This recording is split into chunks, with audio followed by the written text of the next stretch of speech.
It's time for MacBreak Weekly, the last episode of 2018. And yeah, there's still a lot of Apple news. We'll talk about the Apple-Qualcomm fight. It's getting bitter, getting vicious right now. Some free audiobooks for you from Apple, which starts a conversation about whether Apple might be getting into the audiobook business. And we'll talk about TV, Apple's plans for that. It's all coming up next on MacBreak Weekly. Netcasts you love. From people you trust. This is Twit. This is MacBreak Weekly, episode 641, recorded Tuesday, December 18th, 2018. Tic-Tic-CHUNK. MacBreak Weekly is brought to you by Brex, the first corporate card for startups. Get the card free, and Twit listeners get Brex card fees waived in perpetuity at brex.com/twit.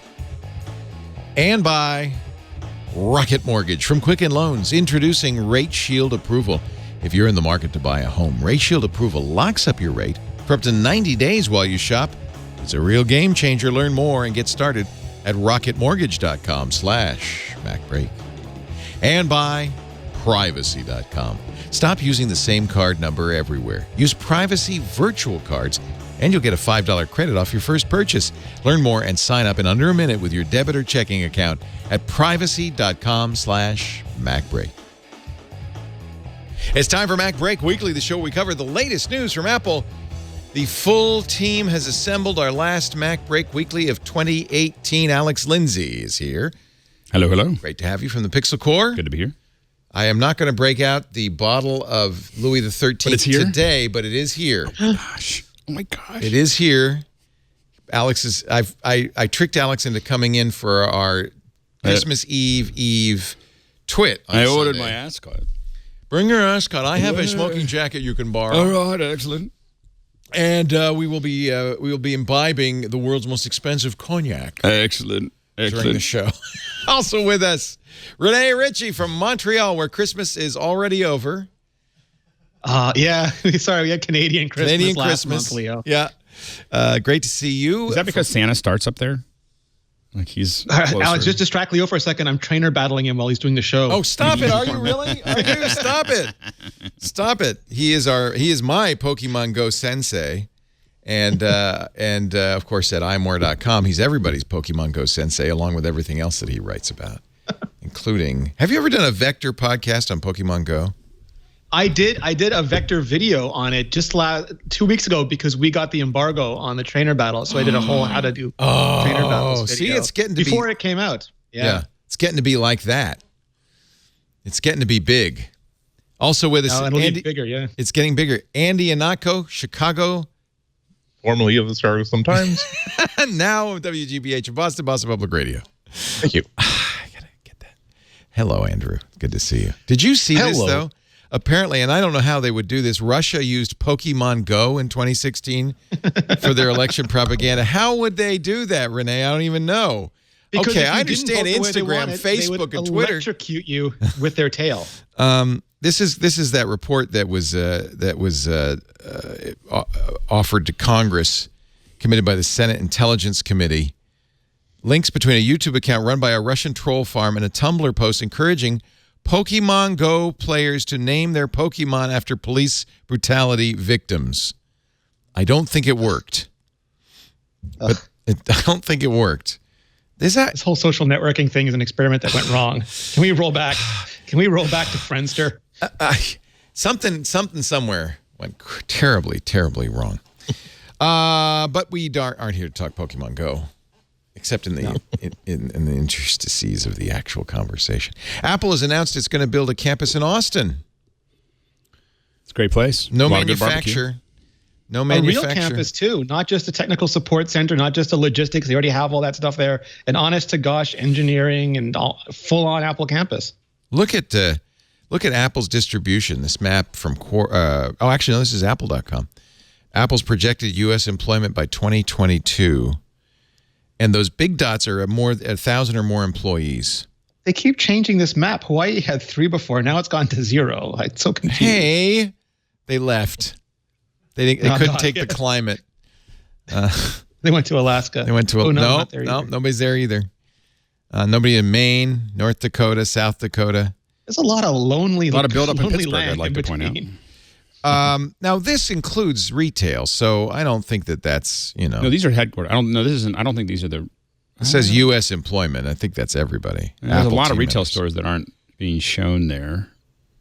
90,000 people in all 50 states, including Hawaii, because there is an Apple store there. So I don't know. Anyway, this new campus, less than a mile from existing facilities, 133 acres, 5,000 employees, the capacity to grow to 15,000, which makes Apple the largest private employer in Austin. Where was the beauty pageant? I missed the entire beauty pageant. Yeah, that's what There's Amazon supposed to did. be- Yeah. Yeah. I mean, there was supposed to be weeks of intrigue. It was supposed to be like the Amazing Race, but for campuses. It's almost as if like Apple had no like business use for all the data about city infrastructure that they could collect by making every major city open up their books to them. Oh.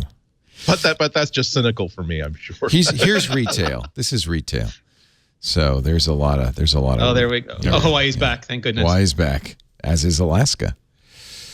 Montana, so sorry. North Dakota, South Dakota. There's no Dakota, Apple store there. Every town. It's like the new Radio Shack. Every town should have an Apple store. Yeah, next to every Starbucks. Yeah. Apple is trying to figure out what it's going to do. China has banned all but the iOS 12 iPhones, thanks to the Qualcomm lawsuit. One way to do this, an increase. I don't understand how this will do it. You can explain it to me. In Pegatron iPhone assembly to skirt China ban. Is Pegatron outside China? This whole thing is so. It's Pegatron. I don't know because they're all Taiwan based, but they manufacture a lot in Shenzhen, I think. But it's so weird. It's a Qualcomm patent, but for software, and software updates can get around the patent because it's really a software patent. This whole thing is just eventually legal the patch would change this. Yeah, I mean there were rumors that were rushing out the patch this week just to. According to the Nikkei Asian Review and documents they saw, iPhones produced by Pegatron are exempt from the ban, whereas phones sourced from Foxconn and Wistron are blocked. Apparently, Pegatron pays a license fee for the software Apple uses that's Qualcomm's asserting they own, and Foxconn and Wistron don't. I didn't even know that was possible. Apple I saw the lawyer yesterday on Bloomberg. He was dapper and he had the best name ever. What was that? I was like Thaddeus Robash or some amazing like young adult novel. I'm going to double check it. Some amazing young adult novel name. What did he say? Did he say even we lawyers can't figure this out? He just said it was a bunch of mumbo jumbo to distract from the fact that they had no case and that they were abusing Frand and all the same things. Like the basic talk. He was not a lawyer for Apple. He was a lawyer for Apple manufacturers who was not very happy. And it seems like this is all getting caught up in the trade war. It's all about the trade war. Yeah, it's just tit for tat. It's a retaliation. Theodore Bostrus Jr. Sorry, Theodore Bostrus Jr. That's a good name. You're right. Isn't that Dick Van Dyke's name in Chitty Chitty Bang Bang? Pegatron is also looking at moving some of its iPhone production to Indonesia, and that's about tariffs. Right. That's what happened to my e-bike. Where'd my e-bike go? It's in here somewhere. It took me months to get it because they had to move their production to Germany from the U.S. because they had a $300,000 bill for the motors they had imported from China due to the new 25% tariff. This is typical what's going on. So many industries related to tech, and even some that are even not related to tech. They can't make the plans they thought that they could make 5 years out are now inoperative because now they have to have a plan. Whatever plan B and plan B they had before, now they have to have a plan B prime, a plan C prime. I talked to someone that was a couple months ago that was like, we literally have 3 books on the shelf. One is if Trump gets thrown out of office before the end of his term. One before if he does not get reelected, but a Democrat takes over. One is if a Republican takes over, and all with sub issues on basically what happens with with tariffs and relationship with China.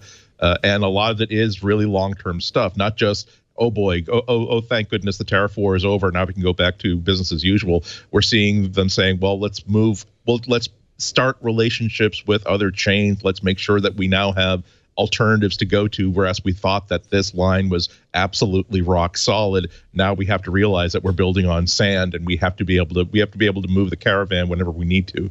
Now Qualcomm's going back to China. They said, "Oh, that worked. Let's see if we could take advantage of this political situation to get the 10S, 10S Max, and the 10R banned." Financial Times says Qualcomm's asking courts in China to ban the latest models. We plan to use the same patents to file suit against the 3 new iPhone models. It'll be interesting. It's kind of sleazy to take advantage of a political situation. I wonder whether at some point this becomes there's a possible future 10 years out that has like when we say what happened to Qualcomm, like where did they go?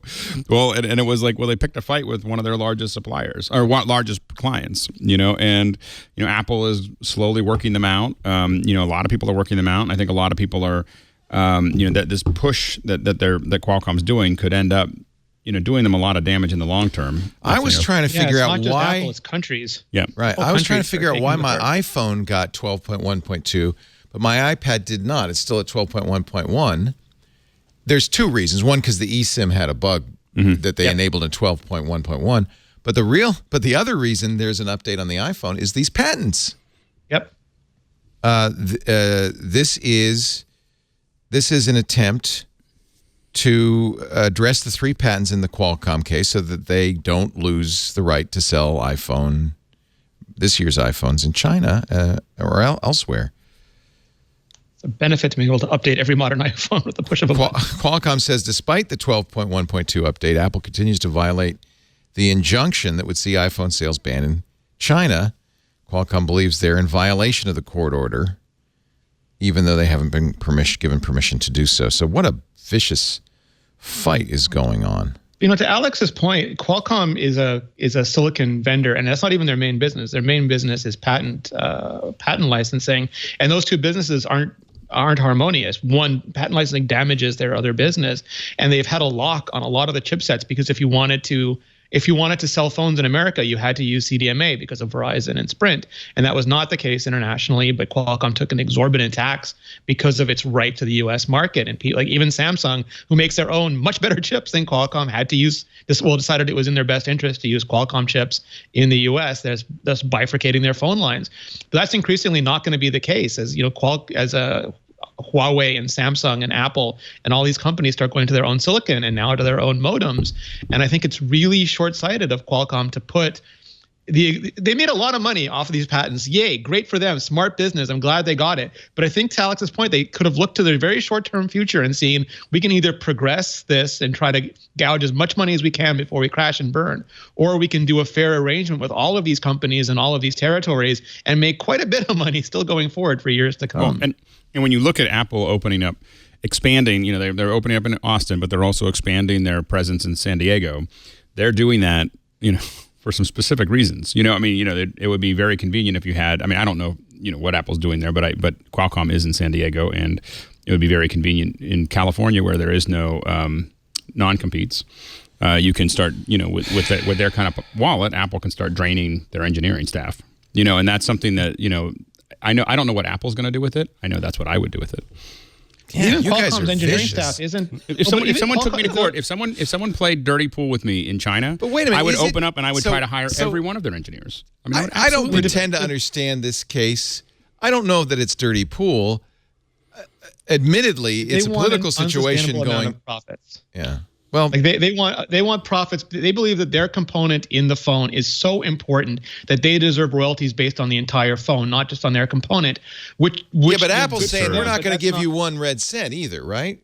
Well, they're saying they'll pay a fair and reasonable amount, like based on the cost of the component, not on the cost of the phone. And if you think about like Sony makes a sensor, Sony's saying cameras are so important to phones now. We want 20%, and the modem wants 20%, and the AR technology wants, and pretty soon there's 120% of the profits leaving the phone. Every company has to be reasonable. But the bigger problem is that Qualcomm's patents are, again, they're eating their business. They don't have the best engineers anymore. They just announced their new processors, and it's a generation behind what Apple and Samsung are doing. And that's just not in their best interest either, because it's hard enough to have a merchant silicon business, but if you're draining it for the patent fights, that's just even worse for you in the long run. Yeah. Well, their real product is compatibility. The fact that they've got this chipset that works everywhere with every carrier across the world, and they have a lot of experience in making sure that these things maintain compatibility. They also have a lot of experience in fighting to make sure that the standards that are approved are very compatible with what Qualcomm wants to make or what Qualcomm can defend. So it's not just that it's not just manufacturing capability. It's not just the speed of the processors. It's the knowledge that if you put that Q processor, that Q modem inside your device, a lot of your problems are solved. We see a lot of stories about how Apple and other companies, because they are smart, working on their own technology to replace Qualcomm's, but that's going to have a bunch of growing pains. They're really going to have their chips up and working for several years of testing before they would try to put inside something as specific as an iPhone. The Apple, you know what kind of disruption it takes when you find out that on one carrier in one country, with one, that an iPhone is now not working or it's not getting the promised speeds. That's almost a crisis point. Imagine how bad it would be to say that, well, so long as you're not in a zone that has both 5G and LTE at the same time on a tower that has a common misconfiguration on it, you will get good speeds. Otherwise, enjoy your Hayes Robotic 1200 modem speeds. So that's really what they're selling. But Rene is absolutely right. I think they're playing their hands way too hard. Yep. This could be. I have heard of companies in the past essentially being as smart as Rene is saying that, well, we know that we only have a few more years in which we can make money off of this, so let's just smash open as many piggy banks as possible. And if it involves holding people's feet to the fire and basically holding companies' products hostage, we're going to have to do that. But Lord knows that their business transitioning into wearable processors is not doing that great, because they are building chips for almost a dying range of wearable devices right now. So they're going to have so maybe they really are in this sort of drastic, let's get as much money in the kitty so we can ease out the coming storm. Well, and I believe that they literally can't afford to make those watch chips. Like that's the reason. Like the reason they have bad watch chips is because they reused an old chip, and now they're reusing the reused old chip because they don't have enough money to invest in new chips. And a lot of that, I think, because of the way that they're draining their coffers through these patent fights. Well, and I believe that the SEC is investigate them under the FRAND requirements, and if they lose that, then all of this goes away. Like it's a devastating. Yeah, but I'm not thrilled by Apple's choice of Intel modems either in its devices, which are worse than the Qualcomm chips. So that hurts consumers, doesn't it? Yeah. Once again, that's a big. It's not a third rail, but it would be a very, very big step for them to say we're going to go with a less compatible modem than the industry standard. So it's these things nobody wins. Unfortunately, they're expensive and drawn out, and I'm sure both sides feel like they have a case here, or they wouldn't be pursuing it. It is a shame that it got caught up in the trade war.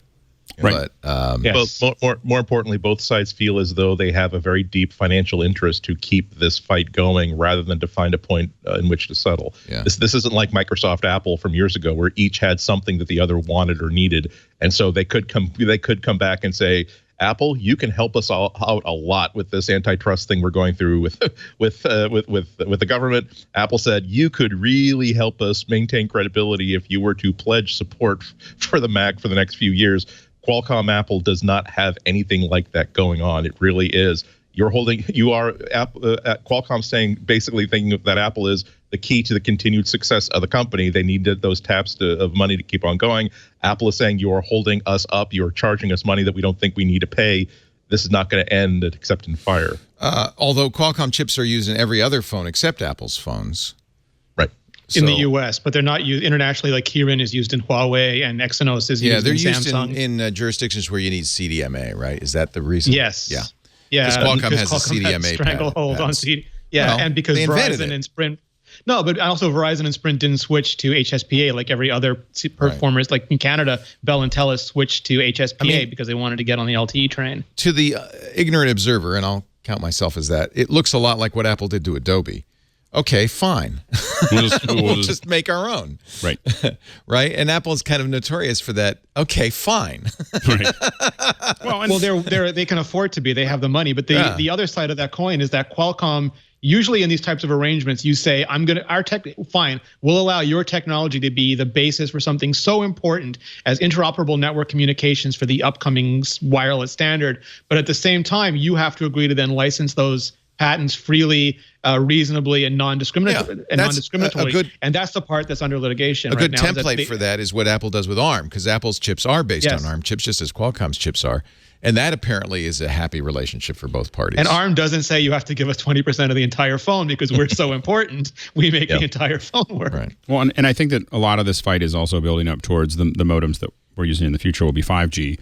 And, I think Apple's trying to make a decision about what they're going to use. Apple wants to make their own. Oh, they want to make their own. And I'm surprised that they haven't made their own. I mean, given how much money they're making and how long they've been doing it, it kind of surprises me they haven't internalized these capacities earlier.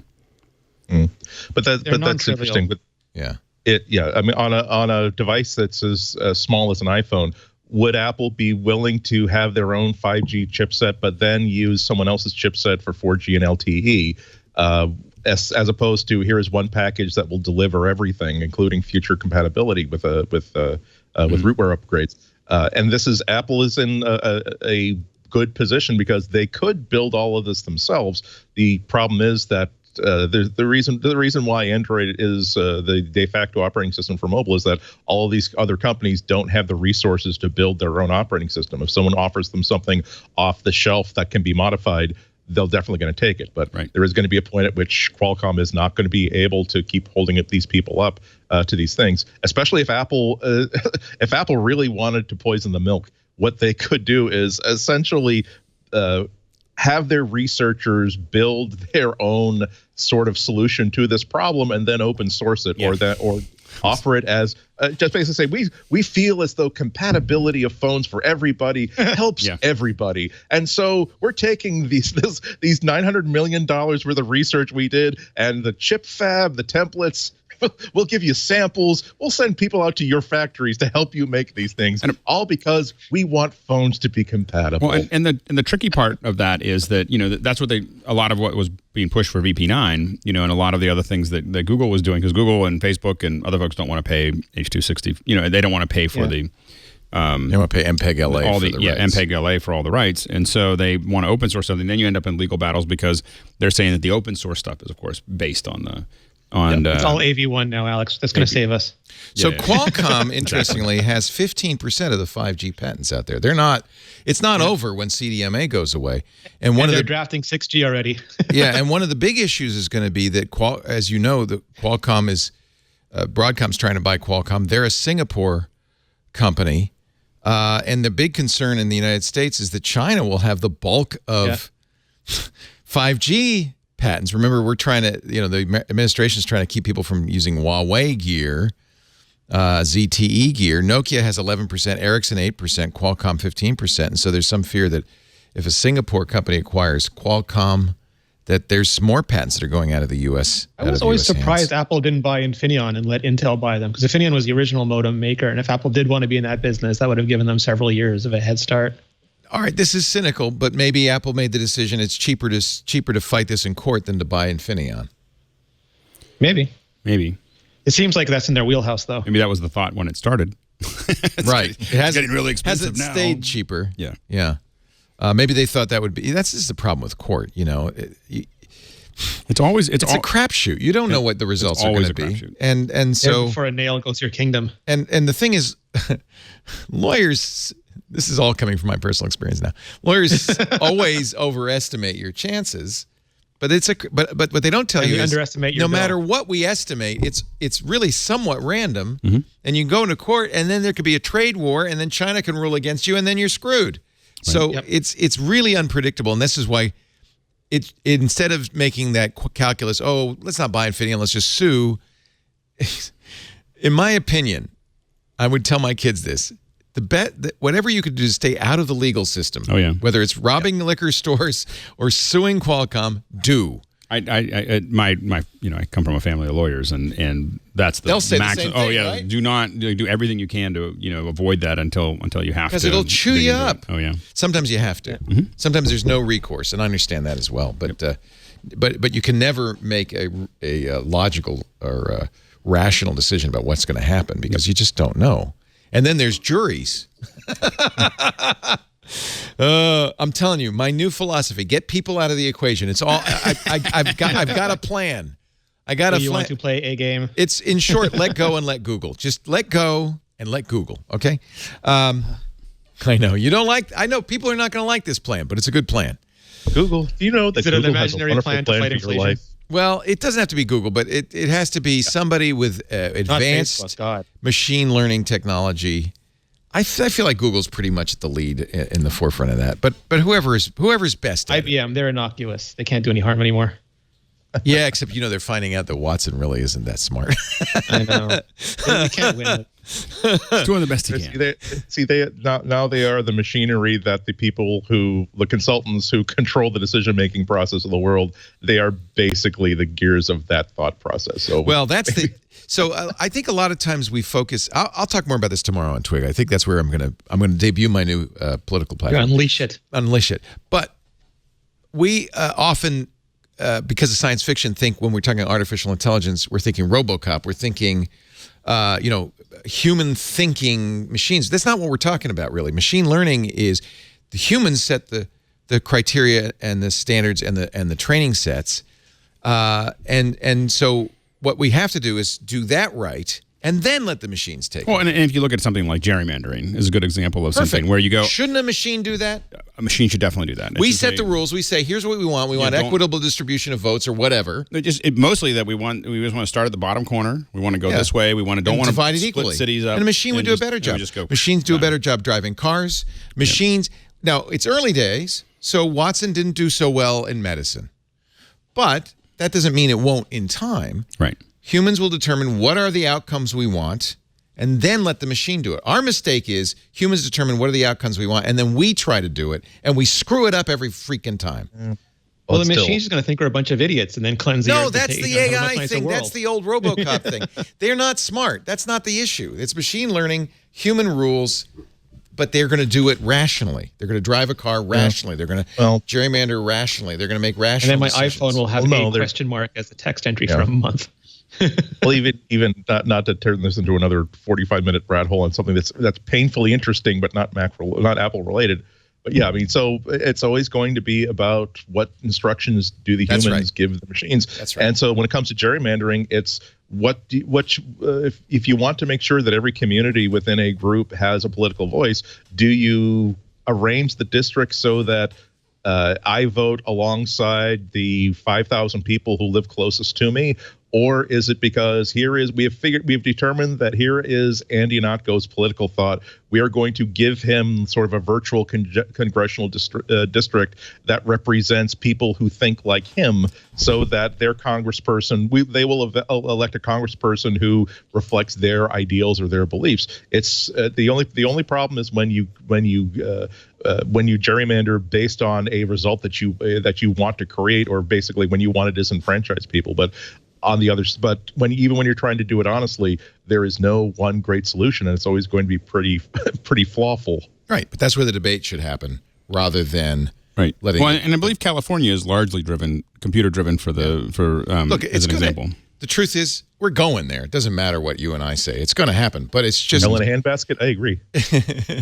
No, it's Enjoy the clear ride. that letting humans run the show has been a vast, horrible mistake. I'm just saying. Let's give ducks a chance. They seem to have it all together. Hey, public service announcement. Apple offering free next day delivery, but you've got to order by December 21st. That's Friday, in case you're wondering. But that means if you order by Friday, you'll get it in time for Christmas. I actually bought a couple of iPads for the Christmas season. It is much less stressful when you just go to when you order it on Apple.com and then you just go to the Apple Store and they just pull it out. I ended up buying it from Amazon because they had $50 off. I got the entry-level iPad for $279. I thought that was a very good price. My problem has always been that I never got, every time I bought a bunch of computers from Amazon in the early days, and I just couldn't get the Apple Care to work correctly. Like it never registered the way it was supposed to, and then I was just like, I don't want to play anymore. Why should they make it easy? Exactly. So when you buy it at the Apple Store, it just works, and then I'm just like, okay. Our show today brought to you by Brex, the first corporate credit card for startups. This is something anybody who runs a business needs to know about. We just set up our Brex account. It's so cool. First of all, it's easy. 5 minutes, you do it online. Here's the thing you're going to like as a startup or a business owner. The underwriting is based on cash flow, the cash raised by your business, not your personal credit. It doesn't require a credit score, a social security number. It doesn't even require a security deposit. And because of that, they can offer your company 10 to 20 times higher limits than other corporate credit cards with no personal liability. Plus, Brex is designed for business, so they give you rewards tailored for modern businesses. For instance, double points on software, triple points on restaurants and travel. What is 7? Septuple points. Is that right? 7 septuple points on rideshare. So when you take a Lyft, you get 7 times the points. I love it. And there's no limit on how many points you can earn. And points can be redeemed for statement credit on transactions. It's money in your pocket. Plus, they've got great offers with some of the best technology brands and services, people that you use like AWS or Google, or we're a Google or G Suite company. We'd save on our G Suite. Salesforce. WeWork. Brex underwrites your company, not you, so there's no minimum operating history. It's great for startups. There's no painful paper application. And again, I'm going to say it again because it's so important to me, no personal liability required. It is a Visa card. It's a real credit card. I'm not saying it's not a real credit card. It's fast, though. You can instantly issue virtual cards to your employees, set limits, control spend. You could do it in real time. You've got your console. It sets real-time limits. You also then get a physical credit card in the mail really quickly, shortly thereafter. I loved this. The first time I used the Brex card, it was awesome. I used it at a restaurant. And I got a text immediately saying, oh, we see you just charged something. Take a picture of the receipt. I said, oh, okay. So I did. Responded to the text with a picture of the receipt. They said, great. We've got that categorized. It's in your QuickBooks. Thank you. Throw away the receipt. You don't need it anymore. I love that. You get complete statement descriptions that clearly tell you what you've spent on it. And, of course, not just QuickBooks. It integrates with all the major accounting programs. We use QuickBooks. That's why I mention it. Join the thousands of startups and tech companies who use Brex to manage their growing business needs and earn valuable rewards while doing so. Get the card free. And Twit listeners get Brex cards fees waived in perpetuity at brex.com/twit. That's Brex, BREX.com/twit. We thank Brex for not only for their support, but for making the best possible business card. I love it. So, by the way, a 9 to 5 Mac had the story this week that Apple is, in fact, working on custom modems for iPhones. Yep. So that's, not a surprise. In fact, for years. Yeah, they've been poaching employees from Qualcomm for a while, or attempting to. According to the information, let's give credit where credit's due, because I love the information. I just renewed my subscription. They had some great articles this month. They're so smart. Yeah. Anonymous sources familiar with the cellular modem plans that this is indeed an active project. An Apple-made cellular modem could take as long as 3 years to land in an iPhone. I think, because we've heard that Apple is going to put off 5G till 2020, which is completely reasonable given the state of 5G. That's probably when you do it, right? Not this year, but maybe next 6G, maybe 6G. Or wait till 6? When is 6? 2025? They're drafting it now. Are they? Jeez Louise. Yeah. You can get so Verizon's doing its own version of 5G. Which won't work anywhere else. Right. It's not just like it's not the standard. And then who was it? AT&T just announced that they're offering residential 5G in about 12 cities. I think that happens this Friday. Yeah, you get a special little 5G modem you put in your window. And Verizon is writing down oath so it can afford 5G, and AT&T is buying Time Warner so it can't afford 5G. So it'll be interesting to see where we are in 2 years. 5G will happen, though, right? I mean, it's not. Yes, it just depends. It's always who can build out the most infrastructure the best the fastest, who ends up having a good network for the first couple of years. Yeah. And it also depends on how they can sell it to people and make them realize that they're buying something that's valuable to them, which is going to be a harder sell than LTE was. Do you consider group FaceTime calls unrealistic? No. According to Apple Insider, Apple is working to make them more realistic, the audio in the calls. They're processing, they want to implement the cocktail party effect to make it easier to understand who's way talking. Better than my carrier. So this we actually use this, and we use something similar to this, not exactly. It's spatial. It's spatial rendering, so you know where the voice is coming from. So a lot of times for some of our folks, what we'll do is if you have comms and stereo in your ears, we will move, like your clients will be over in the right, other people will be over in the left, some people will be in the center. And so by having 3 or 4 positions or 5 positions of where people are that are talking to you, you know who's talking to you, because you might have hundreds of people on a comms from different groups, and you kind of and after a couple hours, you get kind of used to knowing where everybody is. And so it actually makes a lot of sense. And it sounds like it actually is paying attention to where you're looking. So, from looking at that. So it's less crazy than it looks when you read the article. I think it makes a lot of sense. There's a lot of technology for basically identifying specific voices within one single voice track, and then being able to sort of isolate one and give it more prominence to the others. And that would be a pretty big thing. Like every time before our show, there might be a couple of interesting conversations happening at the same time. One of which being like my conversation with the producers about, okay, so is the lighting okay now? Okay, can you hear me now? Oh, damn. Okay, what if I unplug and replug in? And meanwhile, like, you guys can't really have your conversation because it's all being munched together. But to be able to put multiple conversations that are of interest to one specific listener on the same channel wouldn't just create a wonderful experience for that one person. It would also actually greatly enhance what you can do with one single channel of audio. And if you think about it, this is actually what people with hearing aids have problems with, is that everybody sounds this at the same level. So they have a hard time. They hear everything kind of together. So this is modern hearing aids are supposed to do directional stuff. Right. Yeah. But it's the same kind of thing where if you're talking to someone and you kind of turn towards them, you're going to hear them better. My modern hearing aids are somewhere with my AirPods. If anybody sees. Oh no. Oh no. If found, please return. And I return. bet you your modern hearing aids cost a lot more than the AirPods. A lot more. Although I am on my 3rd set of AirPods, so it's starting to catching up. It's catching up. Nick D in our chat room, who was just in studio, and his whole group had to leave. They were visiting.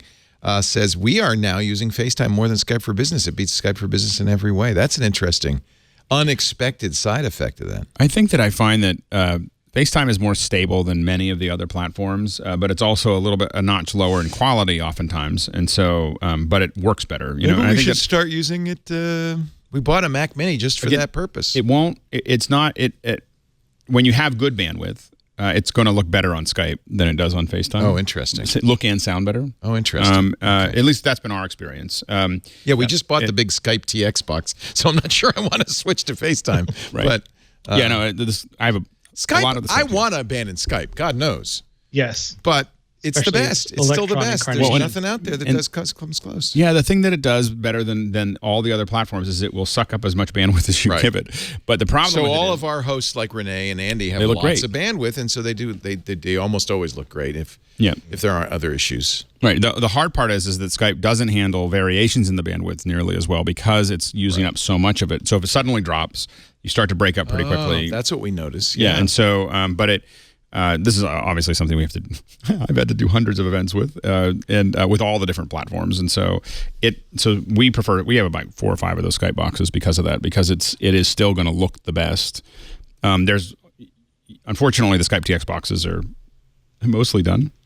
So what do you mean done? Like it's over? No, they're mostly complete. They're not quite. Oh yeah, we have actually a really nice one. But it has an audio bug. It's not in production yet. We're still using Skype-O-Matic. And which audio bug are you having? Because I can tell you which one. You have. Wait. Talk with our engineers. I don't know. You have the new tech Skype box. Yep. It's the VS400. Yep. And it's losing sync. Nope. Or drop. Yeah, it is. It's Karsten says yes. So the only way to keep sync on Alex would know more because he's been working with. So the Dante protocol. Distortion issues. And is that coming out of the analog? The return audio. So it's not for And us, but it would be for Andy and Renee as Are they you get feeding their it? audio back. Are you feeding it Dante? Or are you using Dante to transport it? What? Livewire. Oh, we've never used Livewire. So we use. It's apparently a Livewire bug or bug interaction. The problem is that the Skype TX box. TX, I mean. 99% of the users use it with SDI. So if you de-embed and embed the SDI signals, it works perfectly because that's what everybody does.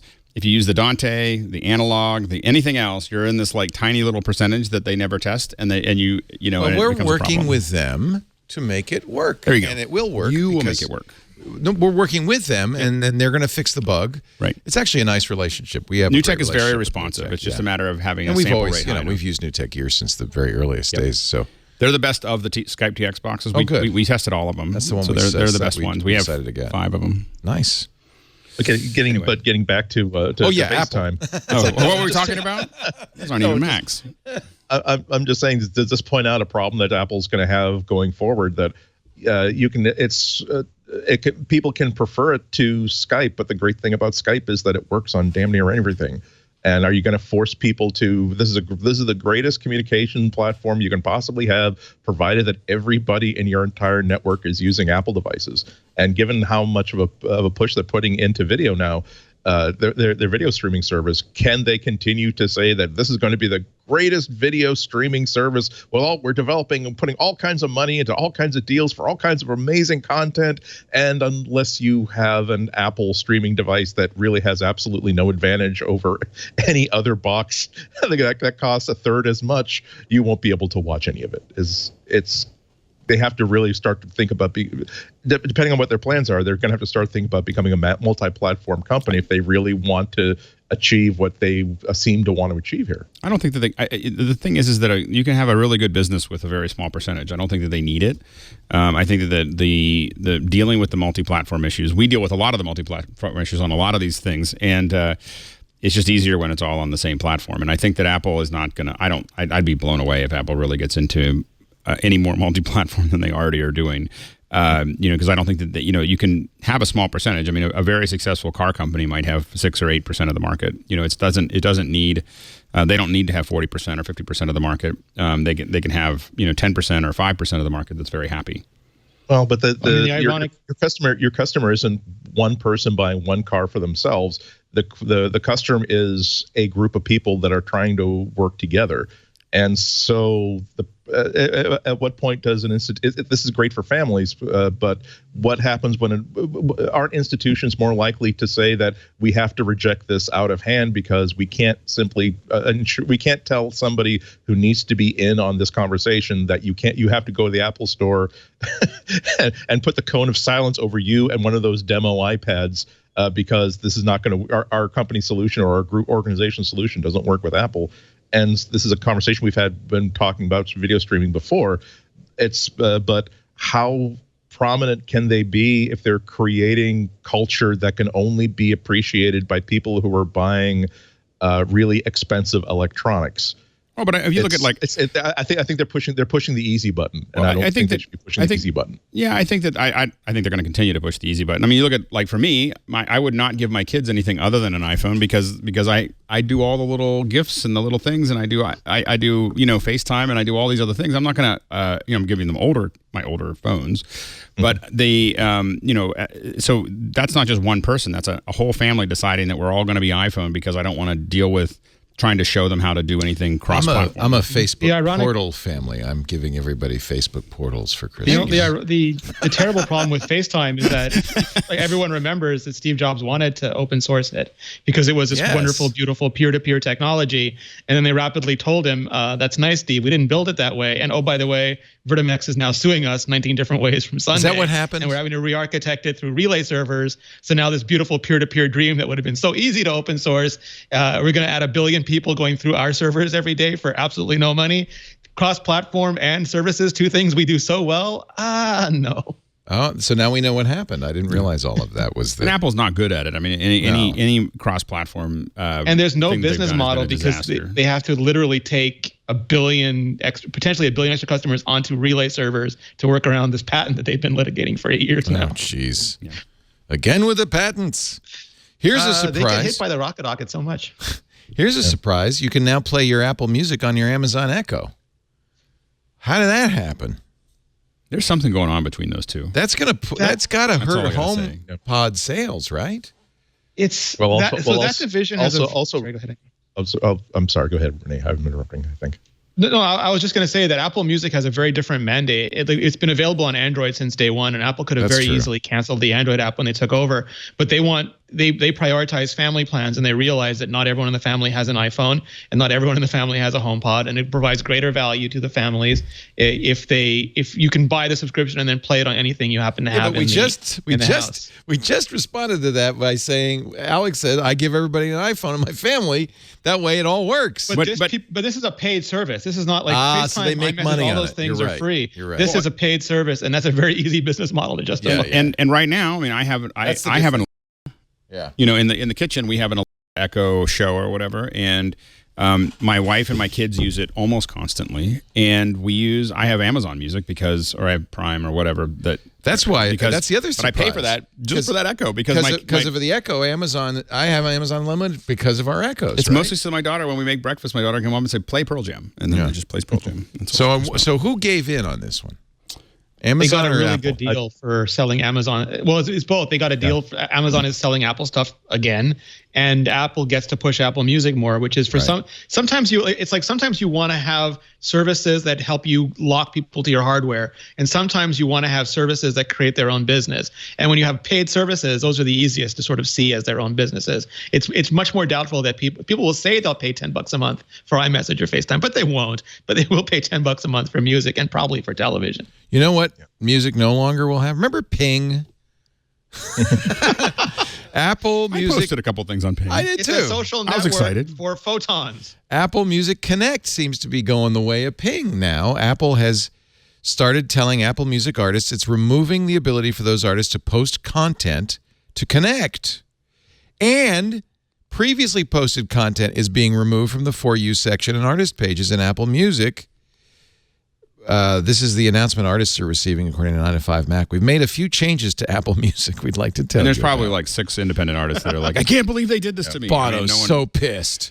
No one else is. Today we're streaming music discovery. We're streamlining music discovery by removing connect posts.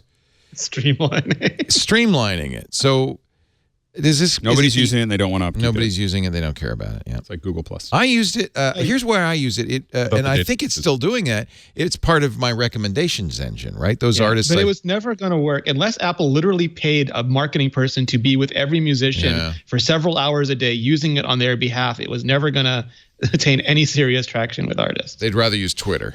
This was this was a really wonderful deal for artists in which they get to create exclusive content for Apple Music without getting any benefit from it back. So that was not going to work out. But Paul McCartney and Emma Stone created some music. It's a anti-bullying video from McCartney and Stone, which is an interesting pair. Everyone did something once, Leo. Yeah. It's from his 2018 album, Egypt Station. It's an Apple Music exclusive. They were Connect curious. I could just play a little bit of it. There's Paul. Sir When I Paul. listen to this song and watching this video, if there are kids being bullied, they might just think it's the kind of thing you can just stand up to and laugh off. It's kind of creepy looking. Okay. That's all I could play because it's on Apple Music exclusively. Apple has taken 3 of the 25 spots on Adweek's Best Ads of 2018.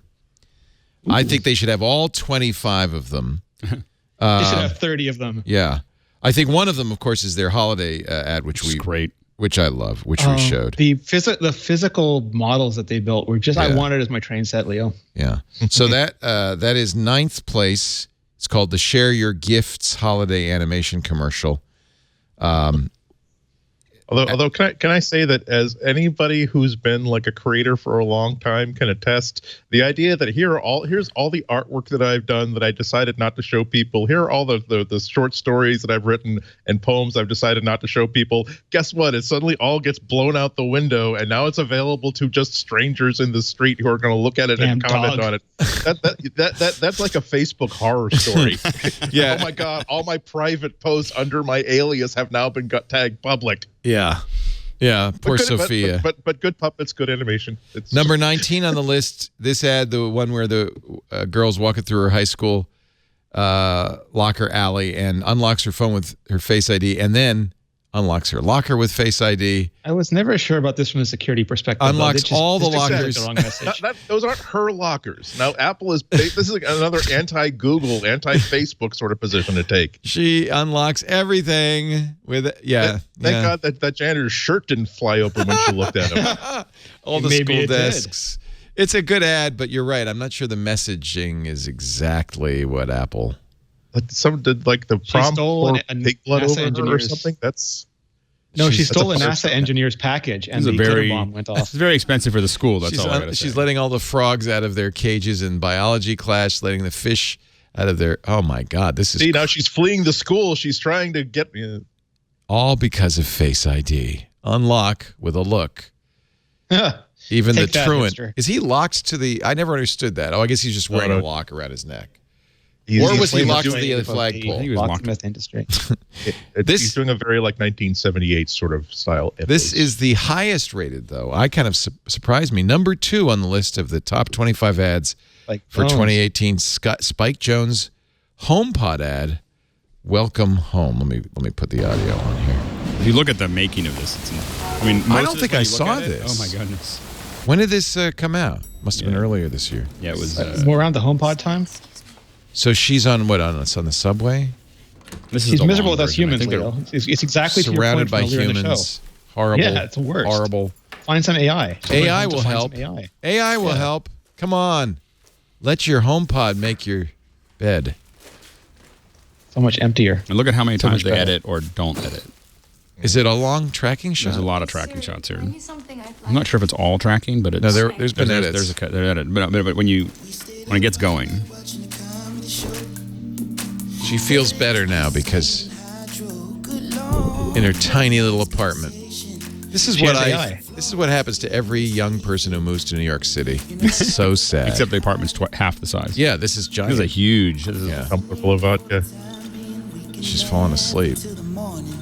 This is the second best ad of the year. This is how I destroyed my laptop. This is. falling asleep with a glass in my hand. But it wasn't gin and tonic. Yeah. It was. If Oh, it had been a look. clear liquid, it would have been okay. It's More another one of those telekinesis. magic. Is their apartment going to get bigger? Oh, it is. Thanks to HomePod, you can have a $5,000 New York City flat. It's the friend's apartment. I haven't seen this one. This is a very long one. There's a I've shorter never seen version. this. Yeah. Yeah, I haven't seen this one either. So that's what's interesting. So this is all practicals. That's This practical. is not. None of this is CGI. It's all done reality and real. That's pretty cool.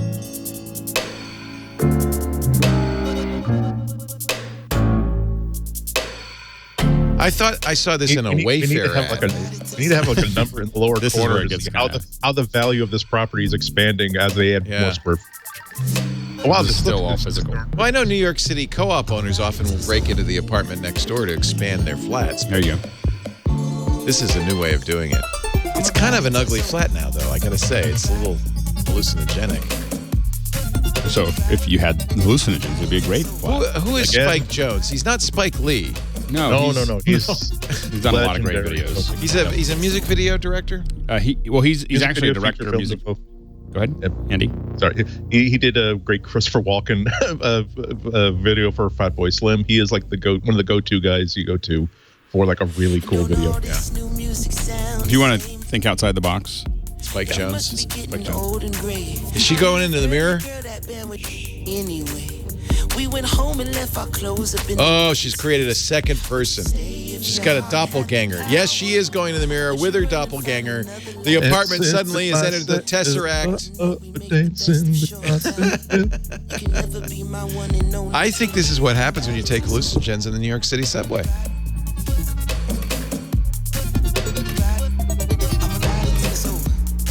Now, where's the lawsuit about this commercial? This is the very long ad. yeah, this is the long version of it. Like there was a long version of Show Your, the holiday one. Yeah. And there was definitely like 30-second, 1-minute versions that were on TV. And I was disappointed because we showed the long one. One does not tell Spike Jones how long his ad. Well, a lot of times for a lot of these, it costs so much money to build it. It's cheaper to go ahead or you build the big one. That's your whole vision. Yeah, knowing that you're mostly going to use 30-second, 60-second versions. That actually is cool because that was really cool. I didn't see that. She was kind of just.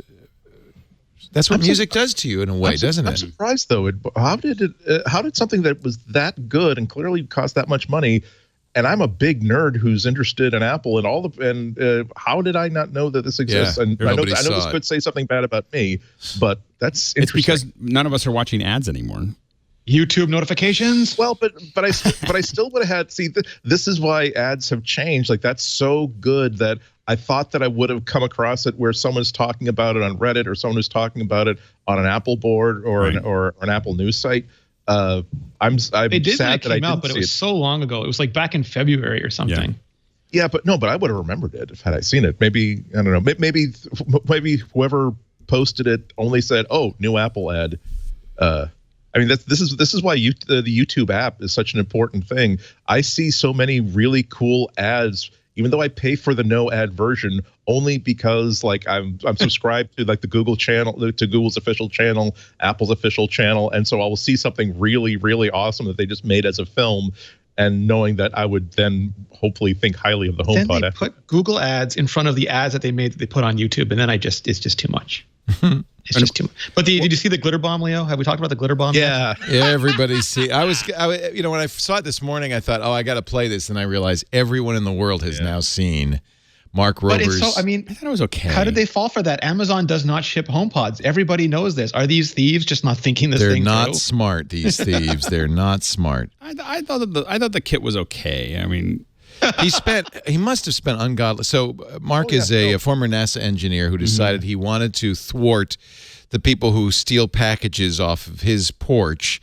So he took a HomePod case and doctored it to include a centrifugal force glitter bomb. By the way, I love the subtitle. Yeah, I know centrifugal force is just a construct. Yeah.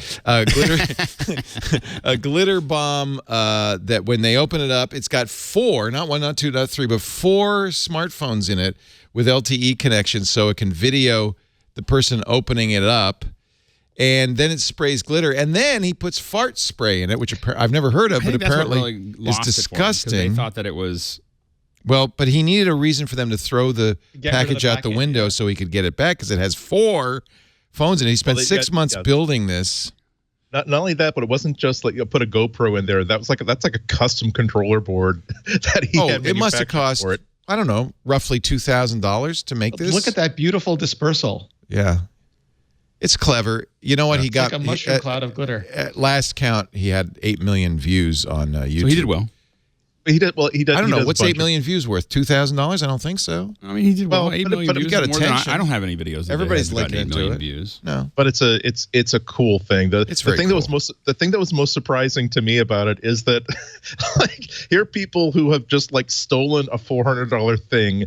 And they've just realized that the thing that they stole was some sort of a bait device that was so elaborately constructed, it probably could not have been done by one person. This is the sort of thing that maybe as an agency would have put together. And their immediate reaction, and so many of the videos they posted in this video were like, "Oh, ha, ha, ha. Oh, God, strange person who owned that house, you really got me. Oh, that's just delightful." As opposed to, "Oh damn! Oh damn! Oh damn! I already have warrants. Oh my god! Oh my god! There's probably GPS in there. Oh my god! Oh my god!" Actually, yeah, that was what I came away with was that these package thieves are really just you and me. they're not they're not lifetime crooks. They're just some. It was a crime of opportunity. They're taking these boxes back to nice cars, and apartments that look at least okay. And a few of them, like this woman, laughed. She thought, exactly. "Oh, nice job, bad guy." Contemplates life choices. No, I loved it. I thought it was great. A huge amount of work. I mean, and a lot of money thrown into that. But that's what's great about YouTube. By the way, you might have wondered, and it took me a while because Adweek is a subscription service, what the number one, if that was the number 2 ad we just saw for Spike Jones, what was the number 1 ad? Any thoughts? It's the Nike ad featuring Colin Kaepernick, who has been effectively banned from the NFL because he dared to kneel during the national anthem. It's just a poster. It says, "Believe in something, even if it means sacrificing everything. Just do it." And obviously, Adweek picked it not because of its creative, but because of what it says, right? I mean, this is because it's genius advertising. If you support his cause, you are definitely going to retweet that. Right. If you are a dope who hates his cause, you are going to retweet the hell out of that. This is also going to be a news item that the media that you did not pay for is going to go. So it's an effective ad, definitely, but. I'm sure that Adweek picked it largely because, unlike that HomePod ad, well, wow, I can't believe that I never heard of that, and I'm an Apple geek. Like, no, it was impossible to not know about this ad because they're people who are very emotionally engaged and very emotionally driven to make sure everyone knows that you see this ad. Virality is interesting, but between that glitter bomb and that ad and this one, this is a viral ad from Popeyes. You can go to Popeyes and buy a box of chicken that says emotional support chicken on it. You can get it only you take it on airplanes then? Yeah, it's at the Philly airport. I'd go to Popeyes just to buy that and take it on the plane. KFC has fried chicken flavored firelogs sold out. They're getting so good at hacking our human brains. I'm telling you. Yes. We got to get humans out of the equation. No more. Say no to humans this fall. Say no to humans. I'm just telling you, this is my pick of the week. You know, this more is humans. This is exactly the line of thought that winds up with Thanos doing what he was going to do. Yeah. Well, that's the other thing. There's too many of us. Snaps all the fingers. Apple got peanuts, but not for peanuts. Apple has landed right to all of the Charlie Brown shows. I went to buy them yesterday on my Apple TV. $20 for a half-hour show. No rental available. $20. Yeah, they're taking advantage of all the hype, Leo. Wait a couple weeks. Yeah, but who wants to watch a Christmas special in February? For next they bought the Christmas you'll have it ready and waiting. Just new stuff. That's like they have a package of. Oh, I should pull this up. Of Rudolph the Red-Nosed Reindeer. Okay, that's good. That was a good one. It was on the Rankin Bass ones or something like that. Yep. Then it really went downhill. There was a 4-package set, $20. And then I thought, well, it didn't even include the Charlie Brown Christmas. Charlie Brown Christmas by itself, $20. Because the Beatles of Christmas specials, Leo. Exactly. So it's like did you want to see Bruce Springsteen live in New York, or did you want to see like the topless Elvis impersonator and performing in the middle of Times Square? Yeah, actually, when I think about how much those Springsteen tickets were, $20 doesn't sound that bad. Yep. Actually, what's great about it, though, I was listening this morning on my, as it turns out, HomePod to the soundtrack, which has been released of the Springsteen Broadway show, and you can watch it on Netflix for free too. Yep. So that's good. That's good. He's making sure everybody gets it. I can't quite figure. We don't have all the information, but Apple seems to be really putting together quite a wonder group why. of what's going on? Yeah, they got the Fast and Furious director. Was it Justin Lin yesterday too? Yeah. Yep. I just got to say that I don't know what kind of content they're going to create. I am just so happy that they managed to get Peanuts before Disney got them. Because that would have been horrifying. That would have been. You would have had all my childhood. So here it is. The original Christmas classics. You get Rudolph the Red-Nosed Reindeer. Okay, that's good. Frosty the Snowman. That's good. Santa Claus is Coming to Town and the Little Drummer Boy. $20. Okay, well, and that's not including a Charlie Brown Christmas. Well, I really want that. Oh, I'm sorry, I was wrong. I just want Ricky. $10. Well, it's $10. No rental. And where were you gonna buy it for less than? I'm sure the calculation is where were you gonna buy it? As Lisa pointed out immediately, you can watch it free on TV. with ads, and you got to find it. Well, it's not the original. You don't get the Dolly Madison ads. You don't get the puck boom. You know, the little spinning special logo used to get. It would be cool to get the Dolly Madison ads in there, actually. They should throw that in. There should be extras. Last year I started a tradition of Hostess brought back like the Zing. Now Zingers are a Hostess brand, not a Dolly Madison brand. You couldn't get Dolly Madison snack cakes when I was a kid in New England, but now I buy like a 3-pack of Zingers and I take it. You know what? This is a better deal than I thought because you get a Charlie Brown Christmas. It's Christmas Time Again, Charlie Brown, the little-known sequel. And it's Flash Beagle, Charlie Brown. You get all three for $10. There you go. But you get the Star Wars Christmas special because then I'm all in. If they sold that. Christmas on Kashyyyk. Does Lucas own that? Who owns that? I think Lucas I'm sure buried Disney it. must. Lucas owned it and buried it. Yeah. There's like VHSs floating around of it. It's kind of like so Spirit can I just say that individual from this shows angle, are Leo, $10 and then the package is $20, but I don't know. That seems like a lot. From this Spirit of angle, Christmas is Leo, you still look free like on the YouTube. NFL using their iPads on behind their surfaces. It's a Surface. What are you talking about? Yeah, I know. Isn't that funny? Elf on the Shelf and Elf Story. That's $9. Oh, Paw Patrol. See, here's the deal. Pups Save Christmas only $8.99. What about Not all Die of Hard? these are That's the real classics. Christmas movie. Which one? Die Hard. That's the real Christmas movie. Yeah, I know. Anyway, you need yes, to I'm put that glad in that Elf. Apple got it. That's probably better than Disney. They're also as part of the can I just say- partnership. can I They're just also say going to produce Poseidon original. Adventure? Sorry. No, I just want to throw out there that if we're going to argue that Die Hard is a Christmas movie, which I agree with, Poseidon Adventure, if it weren't for that like enormous like steel Christmas tree that they were able to like tear down, and they would not have been able to escape the ballroom. So this is, I will say, the Poseidon Adventure, also a Christmas movie. Release the Kraken. All right. Let's see. I'm not going to comment on any of that. Apple's I got nothing to say. Apple's streaming video service, casting director, don't know what that means, Sony executive Tamara Hunter, after an extensive search. They've cast the casting director? They have cast the casting director. You're gonna, Alex. You're a media mogul. What the hell is? What are they? Why are they hiring a casting director? That's well, casting director does more than just. I mean, it really is reaching out to the right people to bring them in for shows, and so you get you're working with the producers, and the producers are going to have a show that they want to do, and then a casting director is going to go out. Now, I don't really know how a casting director works at that level that they're talking about. Maybe they're going to. She's going to cast the but generally, shows they got by. Yeah, generally the casting director is the one that is casting the roles for all of those shows. She's good. And she's it's someone good. who's there's a lot.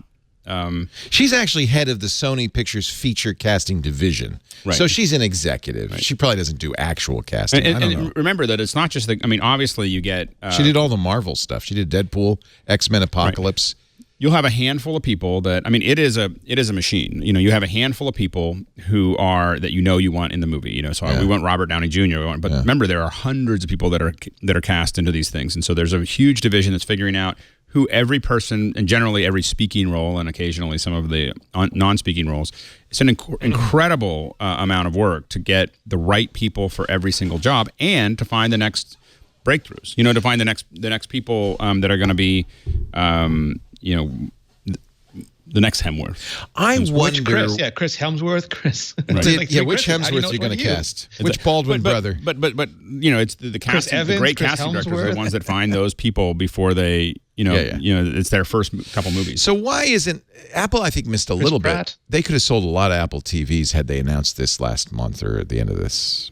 Earlier this I don't month. think it's anywhere near ready yet. They're still staffing up all the whole Apple Media project stuff. They don't have a product. People are not going to go into Best Buy and walk out with streaming media box. You got to announce it with all the movies and shows, right? Yeah.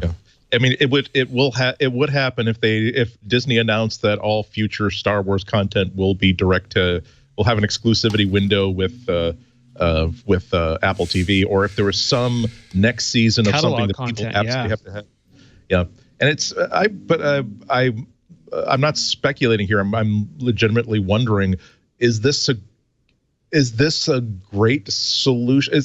Are producers going to run into the same problem with Apple that they run into with networks, where you can't cast a background excerpt without making sure that some executive at the network approves that, okay, we approve the casting of this person for this non-speaking role? Is it an extra layer, or is it the sort of hands-off thing where her job is to round up people and bring them to the attention of producers or suggest people? In general, that depends on the leverage that the producer and the director have. It's for everybody. Whether if you're a small director and producer, then you're going to be told by the studio what to do. If you're a big one, you do what you're going to do. And it has little to do with the company paying for it, and more to do with those two people and how much leverage they have because of what they've done in the past. How successful the last movie was. Yep. I mean, so some people get carte blanche. No one's going to tell them what to do. No one puts baby in the corner. But for if you're getting started, then you're going to have a lot less leverage, and the studio is going to tell you a lot more, and oftentimes for your own good. So it's not always a bad thing that they're telling you what to do. Our show today brought to you by Rocket Mortgage. When you're ready to buy a home, I want you to go to rocketmortgage.com/MacBreak. Rocket Mortgage comes from the best lender in the country, Quicken Loans. And best can mean a number of things. How about number one in customer satisfaction 9 years in a row? That's best. They're also the best lender because they do more loans than anybody else does. They're also the best because they got Rocket Mortgage, an entirely online mortgage approval process. You got to love that. Why go to a bank, fill out a long application, when in minutes you can answer a few simple questions, pick the loan you qualify for, and boom, you're in. That's Rocket Mortgage. Quicken Loans calls it the power buying process. Go to rocketmortgage.com/MacBreak, answer a few simple questions. They say, okay, based on your credit, these are the loans you qualify for. You pick the term, the rate, the down payment, and you're in. In most cases, under 10 minutes. Then the step two kind of kicks in, and this is, again, without, in most cases, any input on your part. They'll go out and verify your income, assets, and credit with their trusted partners, all the financial institutions. And within 24 hours, they're going to give you verified approval. You will get a letter. You can actually, it's a button on the phone. You could print the letter or just show the people your phone that says, you're verified. You're good for it. There's no contingency. You got the money. It puts you right at the head of the line like a cash buyer. It also kicks in step 3, the all-new exclusive Rate Shield approval. Rates are going up these days, but yours will not for up to 90 days while you shop. That's right. That interest rate they quoted you, that's locked in for up to 90 days. Well, I shouldn't say locked in. It can't go up, even if rates go up, and they probably will. But it could go down. If rates went down, your rate would drop. So you win either way. This is exactly why Rocket Mortgage from Quicken Loans is the best. They are the #1 mortgage lender because they put you first. You're number one. To get started, go to rocketmortgage.com/MacBreak. That way they know you heard it here. Rate Shield approval is only valid on certain 30-year purchase transactions. Additional conditions or exclusions may apply based on Quicken Loans data in comparison to public data records. Equal housing lender, licensed in all 50 states, NMLSconsumeraccess.org, number 3030. Rocket Mortgage at rocketmortgage.com/MacBreak. We thank them so much for their support. I'm sad that Firelog is sold out. Sorry. So I'm seeing this a lot. See this here? I'm seeing this a lot more on Pages. I think I'm on Chrome right now. I'm seeing a lot of broken ads where you're just seeing code where the ads were on a lot of pages. This is what's supposed to be an invisible separator, like a space, but instead I'm seeing a graphic that says LSEP. I don't. Yeah, this is your worst nightmare, isn't it, Rene? Yeah. Is it a Unicode problem? I don't know. Anyway, the reason I bring it up is because, and I'm curious what you guys think. This week, Microsoft announced we're giving up on Edge, the Edge engine. We're going to adopt Google's engine, the Chromium engine. We're going to base our browser on Chromium, giving... It's not even Blink. They're taking all of Chromium. Yeah, that's right. It's not even the engine. It isn't just the engine, which is Blink, which is a fork of Apple's WebKit, I should point out. Yeah. Blink is just the engine. They're going to do all of Chromium, and then they're going to contribute back to the Chromium open source project. This means Chromium and Chrome will be dominant, like 90% of the market share. Does this hurt Apple? Is Apple, Microsoft's justification, A, was, well, why are we developing Edge? Nobody's using it. But B, the world deserves a web standard, so you don't get things like LSEP in the middle of the, you can test against one browser. No, I should point out. Did you see Swift on Security's take on this? What did Swift on Securities? What did Tay-Tay say?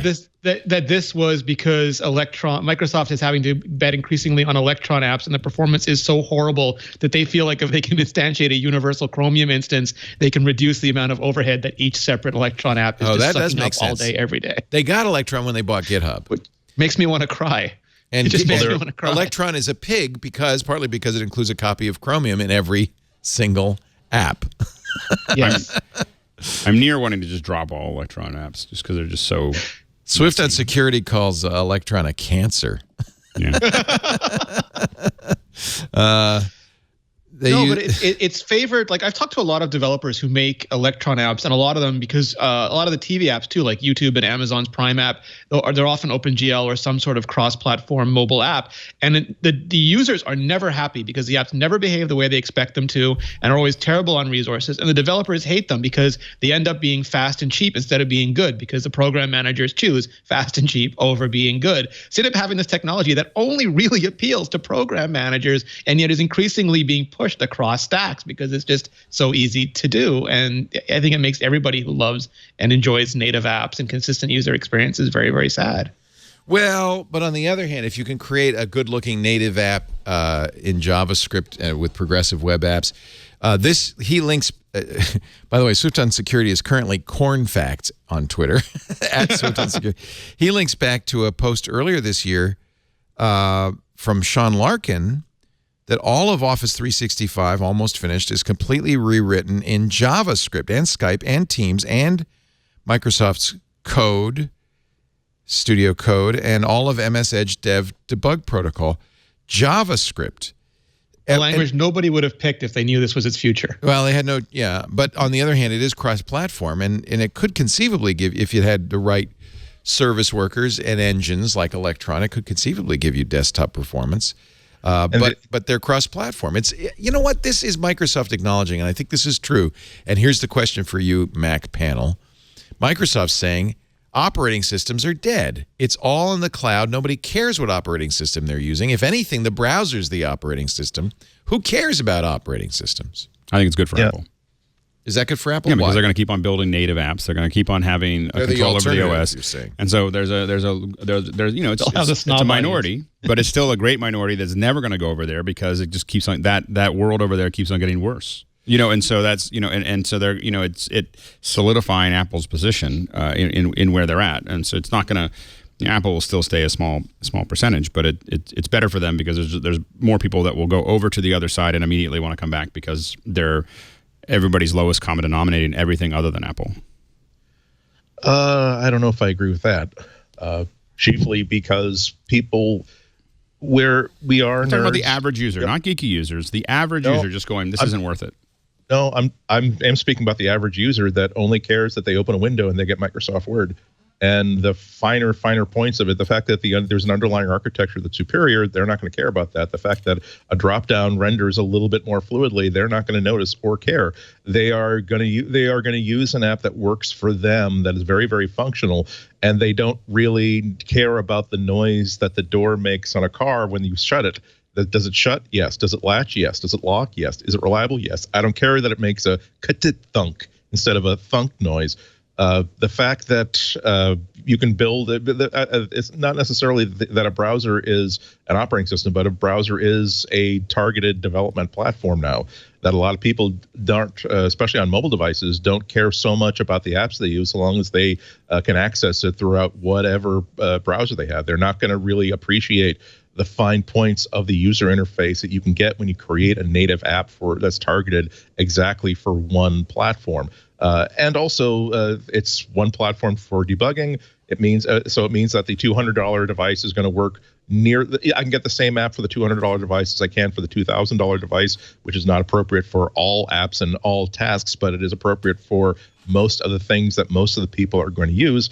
And finally, the bad news, I think, is that if you are, in Microsoft's case, if you're standardizing on JavaScript, you have just expanded the pool of talent you can draw on for development worldwide by an order of magnitude, I think. So it means that you don't necessarily have to. If you're looking for someone to build a Mac app, you are getting from a talent pool of people who've learned a specific skill. If you're getting from people who just need to know how to use JavaScript and can be trained up on a certain framework, that's not a bad way to extend what you're doing. I think the ironic thing is that the mobile stuff is the one still getting native apps because they're so resource constrained and so performance sensitive that they're getting native Cocoa apps. They're getting native Windows apps. It's the desktop, the legacy desktop that everybody's abandoning, that nobody wants to sink any resources into anymore. Here's the world that Microsoft certainly and Google certainly, less so Apple envision, is progressive web apps, where it's kind of going back to the original Steve Jobs idea. You don't have standalone dedicated apps. You have apps that are really just web pages that turn into apps when you download them. Sweet solutions. It is an advantage in the long run if we can get the service workers and everything. And Apple's going to be faced with an interesting choice, because as more and more apps are written in this way, they're going to have to decide how much support they want to put in. Do they want to be support it? I mean, a Tic-Tic-CHUNK company? No, they're going to support it because they didn't want to, because Apple has a native platform. Google didn't have a native platform. They had a mobile one, but not a traditional desktop system. And when Microsoft had Windows, so they didn't need to be as fast as Google either. Google desperately needed this because this is the future of their technology stack. And Apple's being drugged, previously kicking and screaming, and now I guess sort of like, what's the word? They put service workers. They're doing it anyway. They put service workers in a couple of iOSs ago or something. I mean, it's They been around a year. They always will lag in performance, but it'll get to a certain point where the lag is acceptable. For some. I think there's a highly lucrative small percentage of people that do care about how the door shuts and do care about how smooth it is and do care about that thing. And that's I think the market that Apple is working on. They'll use BB Edit instead of Word because it runs beautifully. And I think bless them. Be interesting. I mean, if you look at, you may not have a choice in years to come. If you really may not have a choice. If you go to large companies, large technology companies, and you look at how many PCs they have versus how many Macs they're using, it's almost all Mac. That's more about reliability, though. Not, it's not about Tic-Tic-CHUNK. That's more about it's about reliability. It's also about that if security. If the users are given, but a lot of times most of those users are given the opportunity. They can get whatever computer. Choose, If they're allowed to choose, almost all of them. Then it's about marketing. Yeah, I mean, are they making a value proposition, or are they reacting to the fact that Apple is the luxury brand? Yeah. You mean I could choose the Rolex? I'll take it. Well, previously you could run Windows and Unix on it, and that was unique. But now Microsoft is embracing Unix. So I have to say this is one advantage. One reason most programmers still use Macs. Linux for Windows, the Linux for Windows subsystem is not even close to what Apple offers with its command line. Apple has a real Unix command line. And that is a huge advantage if you're a programmer. You could literally boot into all three OSs on one machine, which was a big advantage. Yeah. And but that's again a slice. It's a thin slice. Yep. 5 or 10%. It's a lot of. Well, it's business. It's certainly a business. There's no doubt about that. I wonder though. I mean, isn't Apple facing this issue of platform and an operating system, and how do we transition to iOS from they're Mac slowly OS? doing it. They're doing it, but doesn't this help them? If platform, I mean, it's pretty clear the future of the world. Users don't care what operating system. I mean, they're using. ARM has a JavaScript accelerator in it, which is ridiculously fast. I mean, not ARM, but Apple's A series chip has a ridiculously fast JavaScript accelerator on it. That's the approach to take. Optimize. Well, they're slowly moving a lot of people over. The rumors are that a lot of their IBM partnerships and everything else have been very, very good for Apple.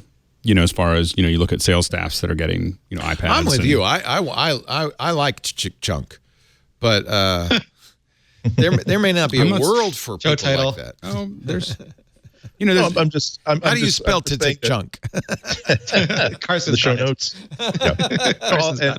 And again, this isn't an argument supporting crap. This is an argument supporting that you have to give people things that are actually valuable to them and not simply conceptually valuable.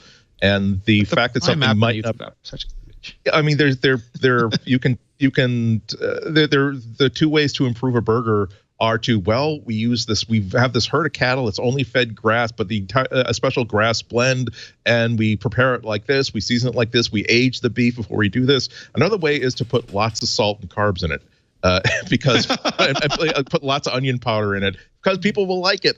And so you could argue that it's a better burger one way or another. But if you put two on a plate and say here's your two upgrade options from the 99-cent value meal McDonald's cheeseburger. Here is a $8, $9 burger from a very, very nice local cafe versus here is the $28 burger from the steakhouse Chop House. A lot of people are going to say if you have to pay for it, I would much rather have I'd much rather have the $8 burger and 2 or 3 beers than tap water and if 95% said that they wanted to the cheaper thing, and BMW's market share is about 5 or 6%.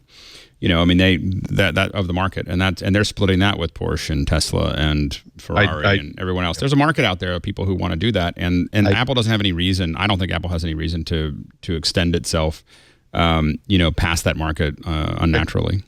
I don't concede the point that the car market and the computer market are comparable, but okay, that's just a point. All I know is that the Air Canada terminal now has a Shake Shack in LaGuardia. Oh my gosh, I had not had a Shake Shack until like a month ago, and now it's like once a week. The new LaGuardia terminal is just so gorgeous. It won't stay that way. I know. It's just opened. Because it's LaGuardia. I mean, it's just like there's like a sucking. That's how you go to New York? You fly to LaGuardia? No, I do not. Air Canada. I do Air Canada from Montreal to LaGuardia. Yeah. They're all bad, Alex. So I'm immune now. Can I ask you a question, Rene? Are you concerned that you fly to this airport so much that there's going to be a screen burn-in issue on your Apple Watch that's just going to see LGA in faded letters on every single page? I actually am. This is why I try to go to SFO at least once a year still, but I don't get to control my destiny, Andy. Apple, I don't know. This might be somebody's pick. I don't want to steal anybody's pick. Is anybody going to pick the 6 free audiobooks Apple's giving us? No, but I love it. I love it too. Celebrity narrators. Well, sort of. The list starts strong. Kate Beckinsale doing Pride and Prejudice. Sounds good. Mm-hmm. Titus Burgess, who you probably know as the fabulous Titus on Kimmy, the incredible Kimmy Schmidt. Oh, right. Kimmy, what's her name? Kimmy Schwartz. Invincible Kimmy Schmidt. Invincible, whatever it is. Kimmy Schmidt. Invincible. He is so good. I love Titus. In fact, so good. Titus saw this as a great Instagram thing. Anyway, he's doing The Wizard of Oz. Karen Gillan, I don't know who that is, Secret Garden. She was on Doctor Who. She was nice. Pond, and then she was Nebula in Guardians of the Galaxy. That's why I don't know who she was. Amy Pond. The Time Machine, Kelsey Grammer. And then Frankenstein. Frasier, yeah. Kelsey Grammer, yeah. And then Frankenstein narrated by the host of the Lore podcast. Cool. Yeah. Aaron Mahnke. How do you say his name? Minky? Don't. Is it your Minky? Mahnke? But Disney Book Group is really my favorite actor. Winnie the Pooh narrated by Disney Book Group. It kind of goes downhill. I love their work. She's fantastic in everything she does. Yeah. Apple hired, I didn't know this, a former Audible senior vice president to run its books division. I would, if I'm Audible, I'm a little nervous because Apple currently doesn't offer a subscription. Actually, don't Apple's books come from Audible? Aren't they Audible books? I think they are. They had an agreement. Maybe this is I don't know if this is also changing because this is only on Apple Books. So maybe Apple's getting into the audiobooks. Oh yeah, recorded by Apple. Yeah. They're public domain works. It would take an enormous amount of work on Apple's part. I mean, the problem is that becomes one of those embedded things. Like I don't know how many hundreds of books on Audible. I'm never leaving. I would never like. But does Audible own them, or do they just license them, and other companies could license them too? I think it's a mixture. Exactly right. So that's an interesting point, is that most of the publishers record their own and then license them to Audible. But Audible has its own originals. And notice, interesting, Audible is a sponsor, that Audible is really beefing up the originals section. That's their defense, right? Every content company wants to be distinct. If you can easily just move your catalog around, it's not good for them. Yep.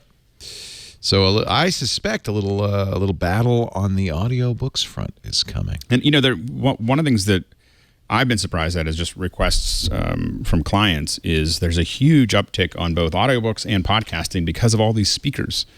So I didn't realize. I was like, why is suddenly everyone asking me about podcasting again? And it's all these people are listening to all their HomePod and their Echo and everything else.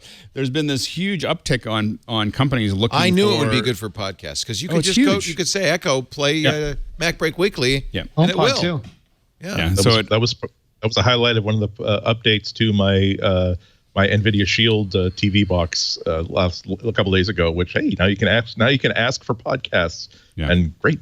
That's huge. We're about to start seeing a big push in that area. I got into podcasts just in the nick of time. Then you did. It was like Harrison Ford going underneath the wall before it closes down on him. Yeah, just exactly. So close. And then you reached back, get your whip, and you kept running. I'm going back to audio. Oh man, I was giving a tour. We had a big group from Kaiser. They want to do podcasting internally. And so they've come before. They wanted to see I was getting them a tour, and I said, all of this, if I weren't doing video and live streaming, all of this, millions of dollars worth of equipment, the Elemental, the TriCaster, I wouldn't have any of that stuff. You wouldn't be wearing pants, Leo. Let's be honest here. I would be in my bedroom right now, lying on my back with a headset. With a headset, on a headset. But you would never know, but you do. Yep. Costco now sells Macs. We were talking about Amazon and how maybe you don't want to buy an iPad on Amazon. But you have to buy them in 4-packs. If you're a Costco member, you can get the MacBook, MacBook Air, MacBook Pro, and iMac lines on the website with kind of significant discounts. And in some cases, Alex, they include Apple Clear Plus. Oh, there you go. But it'll take forever to register it. So that makes the MacBook Air mere $999. 2 per customer. Oh, and uBlock Origin has blocked it. Here we go. Apple MacBook Air, Intel Core i5, 8 gigs of memory, 128 gig SSD. Member only item, but I can tell you it's $999. That's a good deal. Yeah, it's a great deal. Yep, they'll cover your cost of Costco membership. Yeah. My first PowerBook was bought at Costco. I got it was it's the PowerBook 100. It was when they got discontinued or whatever, and it was a landmark piece of news that now you can get them for half price at Costco. And I remember because I was 18 or 19, my summer job. I had to be at my summer job the next. I figured out that if I have to, the only Costco, the closest Costco was like a 90-minute drive away, and the only way that I could get one is if I drove on if I got up really, really early before work, drove 90 minutes down to Costco, bought one, drove back, get into work just in time, and basically do all this on 4 hours of sleep. But it was I still have it. It's so totally worth it. I could beat that. I bought my first Macintosh at Macy's. I remember very well going into Macy's, and because I had a Macy's charge card, so I could charge it on the card, $2,500 for that original Macintosh. It's funny. It must have made an impression on me because I know exactly what it looked like, where they were selling it. I can remember that spot. It really makes an impression on you. And that was 84. I remember buying because I was not too tired to. Well, I was too tired to drive by any standard except for an 18 or 19-year-old who thinks that he's in. I should not have done that. I will say that one. Not done that. But it was one of those things where it's okay, I'm gonna go to this before I drive back. I'm gonna go to the gas station, get 2 really big bottles of Hawaiian Punch, because I'll down both of them in about 5 minutes. I will use the sugar rush to get me safely home. I know I shouldn't have done that, but yes, I remember every single detail of that trip. I also remember taking a nap under my desk when I got to work. That's how this whole show began. 34 years ago. Bad decisions. Yeah. Cydia, speaking of bad decisions, that was the app store for jailbroken iPhones, is shutting down. Yeah. He's not making any money. That's why. Jay Freeman Sorek says a combination of costs and security issues, it loses money. And when there were multiple staffers, cost him a significant chunk of his sanity. Jay, I'm with you on that. I know how it is. My sanity's long gone. Andy and I apologize. Alex does not. That's too bad though. But it shows that a jailbroken it's such a niche. The need for a jailbroken phone, and I really wish that more progress had been made to the idea of, well, what if we totally unlock this and put Android on an iPhone, and they made or put basically turn into a Linux phone, and early steps got taken, early successes were made, but there's so many drivers you need to write that just getting a command prompt or just getting a boot screen you're on the first, you've completed the 8th step of a 1,000-step journey, because it's interesting hardware. It would be interesting to see what people could do with it if they were able to totally unlock it and then just use it as a device platform, because there's a lot of pretty cool hardware that's in drawers right now that's not doing much. But yes, I enjoyed the idea of what Cydia was trying to do, I'm glad they were there for the first 3 years when when I still remember any gathering of more than 12 Apple nerds. There would be one person who like, oh wait, let me download that email. Let me just turn my iPhone into a hotspot. Wait a minute. How are you turning your iPhone into a hotspot? Wait a minute. Are you cut copying and pasting things? And yeah, that you have notifications? The sort of thing that basically teaches people that, wow, my phone could and should be much better than what it is right now. But Apple hired a lot of the best jailbreak engineers, so they got a lot of that stuff. They used really? To oh, that's funny. They're security experts. Like you want to hire a crook. You hire a card cheat for your casino and give them a lot of money to maintain those monitors. Sorek is going to keep the downloads up, though. They just can't purchase stuff. So if you did download something from the Cydia store, you downloaded that Demo God thing. I remember that was a jailbroken thing, so you could get the output of the phone onto the screen. This is going back a like long time ago. Yeah. It was like I haven't jailbroken a phone in years. I think it was so painful that I just decided I didn't want to do it. It's not worth it, and the security issues and so forth. So, thank you, Sorek, for doing it, and thank you for even though the main expense of this is the downloads, he's going to keep those downloads up because he feels like he owes people. What about this crazy person who's suing Apple saying, "You didn't tell me about the notch"? I love this so much because he is so smart that he can do the subpixel math on a pentile versus an RGB stripe display, knowing which pixels overlap and which ones don't, but he can't extrapolate measurements or see a notch. The iPhone 10 product is advertised as having a 24 by 36 by 1125 pixels, but in fact does not use true pixels with red, green, and blue subpixels. Instead, it has only false screen pixels. So, according to my careful mathematics, I am not getting the pixels I paid for. And they hid the notch, hid it in their advertising apps by only having black screens up at the top there. So, I didn't know. It really is the worst pixels. How was I supposed to know? Although I will say that it is hysterically funny that, of course, that is, of course, why Apple chose that as the standards. Well, it is true, right? They don't want to emphasize it. I don't think there's any way to conceal all over the notch. Yeah. Well, there you go. Those are the two images, right? So on the left, I don't think it's deceptive in any way. I'm just saying that when they had a gallery of things to choose from, I think they said that we don't want the first impression that people make is why are there dead pixels at the top of the screen? Like, they're not dead pixels. They're giving you cool stuff. Please just click through to the ad. There are notches. It's just someone trying to cash in. The 10 was very. I think one of the reasons was the 10 was blatantly notched, and they left the 10 blatantly notched. There's another show title. The 10R was also blatantly notched, but there were so many other notched phones by the time the 10S came out that Apple didn't want to look like that. Yeah, we don't want to. Yeah. Well, also, I mean, how long did it take for people to figure out that the size of the Apple Watch display was nowhere near as large as it looked like because of that black background? Which is it's not deception so much as let's make our product look as good as possible. I think and it legitimately looks prettier without like a black band around the live display. There is a crazy Steve Jobs fan club out there that will buy anything Steve has ever touched. Someone just paid $6,000 for his business card.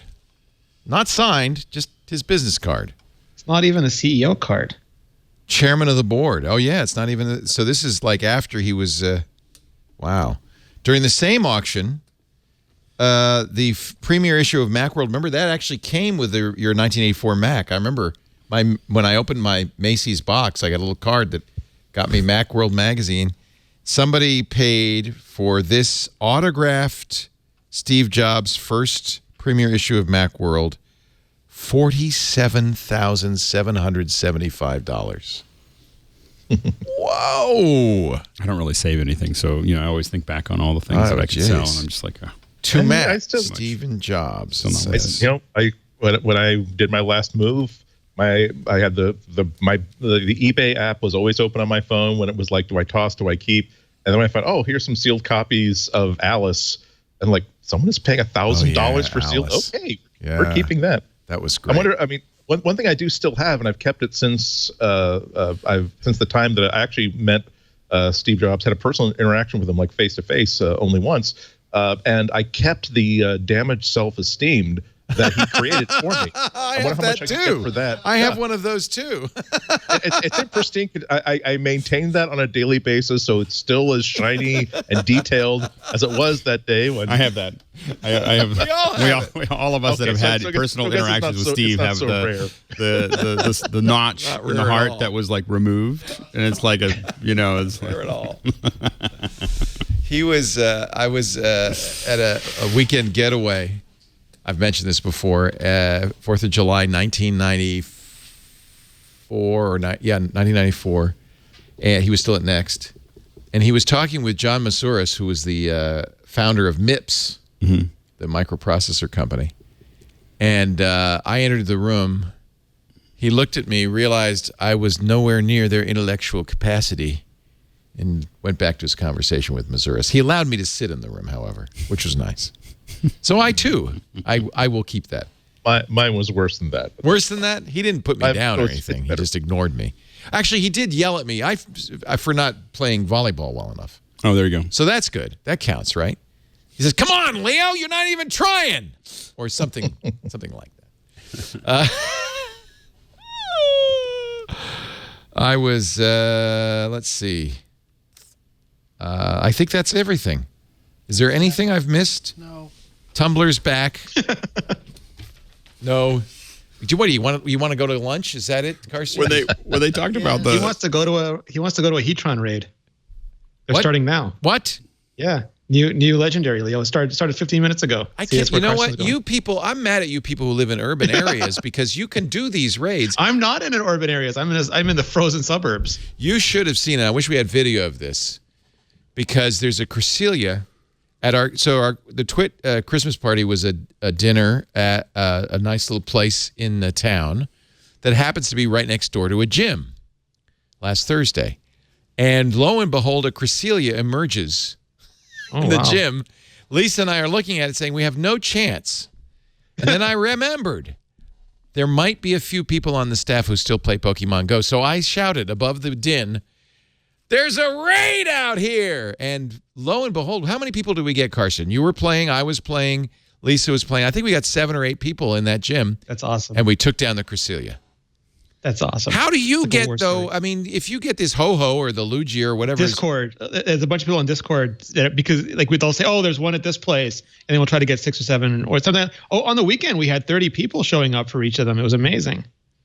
See, in New York City or San Francisco, if there's a raid, you just go in because there's a million people. Yeah, because the office buildings are filled with people. Yeah, the apartment buildings and office buildings. There's a million people in the lobby. What kind of iPhone is this? It has this button on it. There's the picture. I love the suit, Leo. Thank you. Here's the video of Karsten in his light up bow tie. Josh Windish. Motion capture with a suit like that. There's Anthony Nielsen and his wife Tina. They're playing. That is a dapper individual. We had a dapper bunch. We're all tapping. Get the Cresselia. There's Lisa. That's crazy. Business. That's amazing. That's crazy. But we got him. Yep. And then Lisa couldn't catch him, so I had an extra Cresselia, so I traded with her. Oh, that's nice. Yeah. So is that how I can get people to show up for my New Year's Eve party by creating like a Pokemon hotspot near me? If I could create a gym here, I would do it so fast. We don't even have a Pokestop here. You just need a level 10 Ingress player. They can add all those things.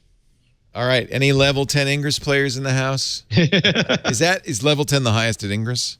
Yeah, I think so still. I played Ingress when it first came out. This is from the same company in Niantic. But the problem was Petaluma had nobody, so there was nothing to do. You could capture the post office over and over again.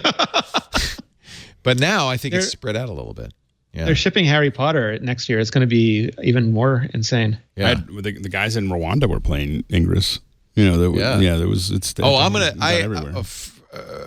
Warning. As soon as Harry Potter comes out, I'm off Pokemon Go. I can't wait to play. That'd be fun. The new. You've got golden snitches to catch. I've got snitches to catch everywhere. We're going to take a break. Come back with your picks, gentlemen. Ready your picks, and it can't be Pokemon Go. But I know you want to go to that raid, so we're going to get this done here. No, they're all night, Leo. I'm fine. Oh, good. They're all night. I thought they stopped at 7:30. It depends on your area. They're stopping an hour later for some people now. I don't know if you can never tell if that's a glitch or a feature with Niantic, though. I know. In Canada, raids go later. Yeah. Christmas comes sooner, but the raids go later. Oh, remember, Christmas is the best. Our show today brought to you by Privacy. Privacy.com is the next best thing. Virtual cards from whenever I buy online now, and for the last 6 months, I've been using Privacy.com. You don't use the same password everywhere, so why would you use the same credit card number everywhere when you shop online? Every time you need a credit card, Privacy.com generates a brand new virtual Visa card for every purchase with one click. I've got the browser extension here on my Chrome, and you can see how easy it is. Any time I want to create a new card. And the minute you use the card, which is so cool, it's locked in. See, here's the card I used to pay Verizon. I could show you that number. You couldn't use it because it's locked into Verizon. Let's create a new card. You can also set a spending limit per month, per year, total. You can say this card is such a burner, it can only be used once for a $300 purchase and never again. You got to love that. You can name it. You can give it images. Let's say it's your Netflix card. Save that. This is so awesome. Security of your data is the core of what Privacy.com does. They're PCI DSS compliant, held to the same security standards as your bank. Sensitive information is secured using military-grade encryption. In fact, even better because they use split-key crypto. So partial keys are held by separate employees, so no one person can access the data on the server. It's kind of like war games. They have to have different people to unlock it. And these cards let you use any billing info too, by the way. So you don't have to use your real address or even real zip code. It'll be approved so your information remains secure and private.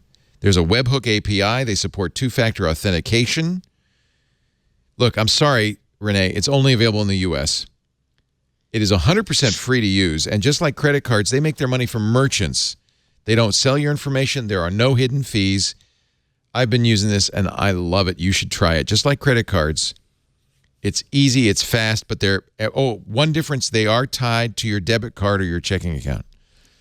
They've saved customers over $100 million in unwanted and unauthorized charges due to compromised cards, hidden fees, and forgotten subscriptions. Yes, you can pause a card anytime or freeze it. And so if there's a subscription and you go, why am I paying for this every month? I got to go back now through all the old subscriptions that are tied to my real credit cards and move them over to Privacy so I can turn them off with a push of a button. I love Privacy.com. Protect your privacy and your money with virtual cards from Privacy.com. No interest rate because it comes right out of your checking account. You should be aware of that. I mean, it's like a debit card in that respect. But it is a Visa card, so it's protected like a Visa card. I just really think it's awesome. To learn more and get a $5 credit off your first purchase as a thank you, use our special address, privacy.com/MacBreak.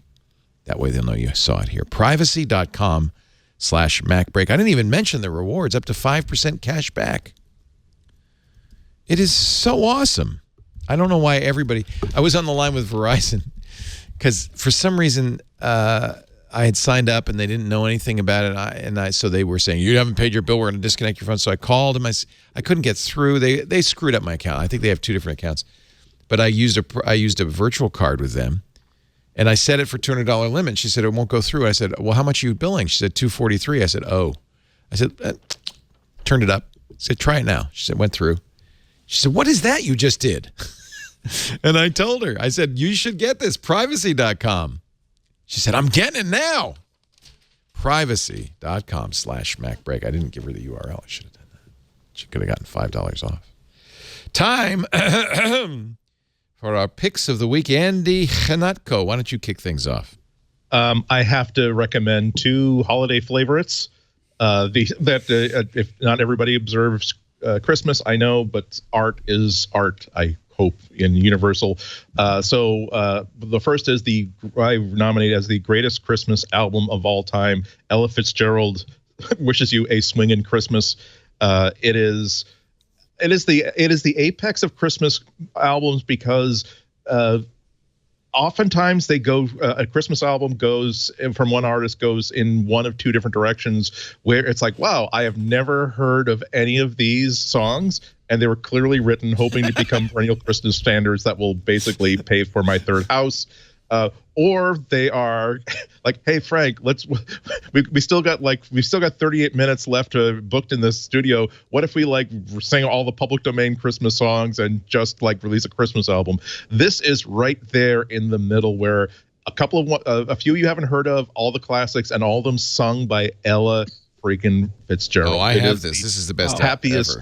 Most nicest, and it's on every single service. So it's on Apple Music, it's on Amazon, it's on everything. The other one is one of my oldest, probably my first original Christmas tradition, listening to Patrick Stewart's one-man performance of A Christmas Carol. It's an hour and 47 minutes. You can buy it on Audible. I bought it on CD and ripped it because I don't want any copy protection, but do whatever you want. It's easiest to get from Audible. He does it's not a reading. He's not reading A Christmas Carol. He used to do annually a one-man show where he's on stage in front of a live theater audience doing all the voices. And so yes, he does the Tiny Tim voice, and yes, he also does he didn't die of nothing catching, did he? And this is where you really hear the that's not it. That's not it. I pushed the wrong play button. Here it is. Not being a man of strong imagination, he failed. Oh, he's so good. A Merry Christmas, Uncle! People don't realize that before he was nephew, who came upon him so quickly that the this captain was the of first the Enterprise, he had of his approach. He was a great Shakespearean actor. Heated himself, or Charles rapid Xavier. walking in the fog. That's as good. A Christmas Carol. So this is his one-man show. I think it's a slightly trimmed down version of the show. Nice. But I have been playing this several times a year during the Christmas season since I bought it at Building 19, the salvage store, and that is now defunct, on 2 cassettes. And I have bought new versions of it every time that they've become available. It really is just a beautiful, beautiful performance from start to finish. Nice. Very nice. I love that Ella album, too. I listen to that every year. Yeah, that's I haul that out. Whatever mood you're in, this will fix it. Not like Temptations, a ghetto Christmas Carol, I admit. But this is my pick, and I don't know where this came from. Carson, did you find this? PlayAppleMusic.com. It's a web interface to your Apple Music. Yeah. And it's not Apple, right? It's Music Kit, isn't it? Music Kit based? I guess so, but it's great. So you want some essential Christmas music? Just play it on your web in your web browser. Every other music solution, Spotify, Google Music, has a web interface. I don't know why I should have to download iTunes just to listen to Mariah Carey.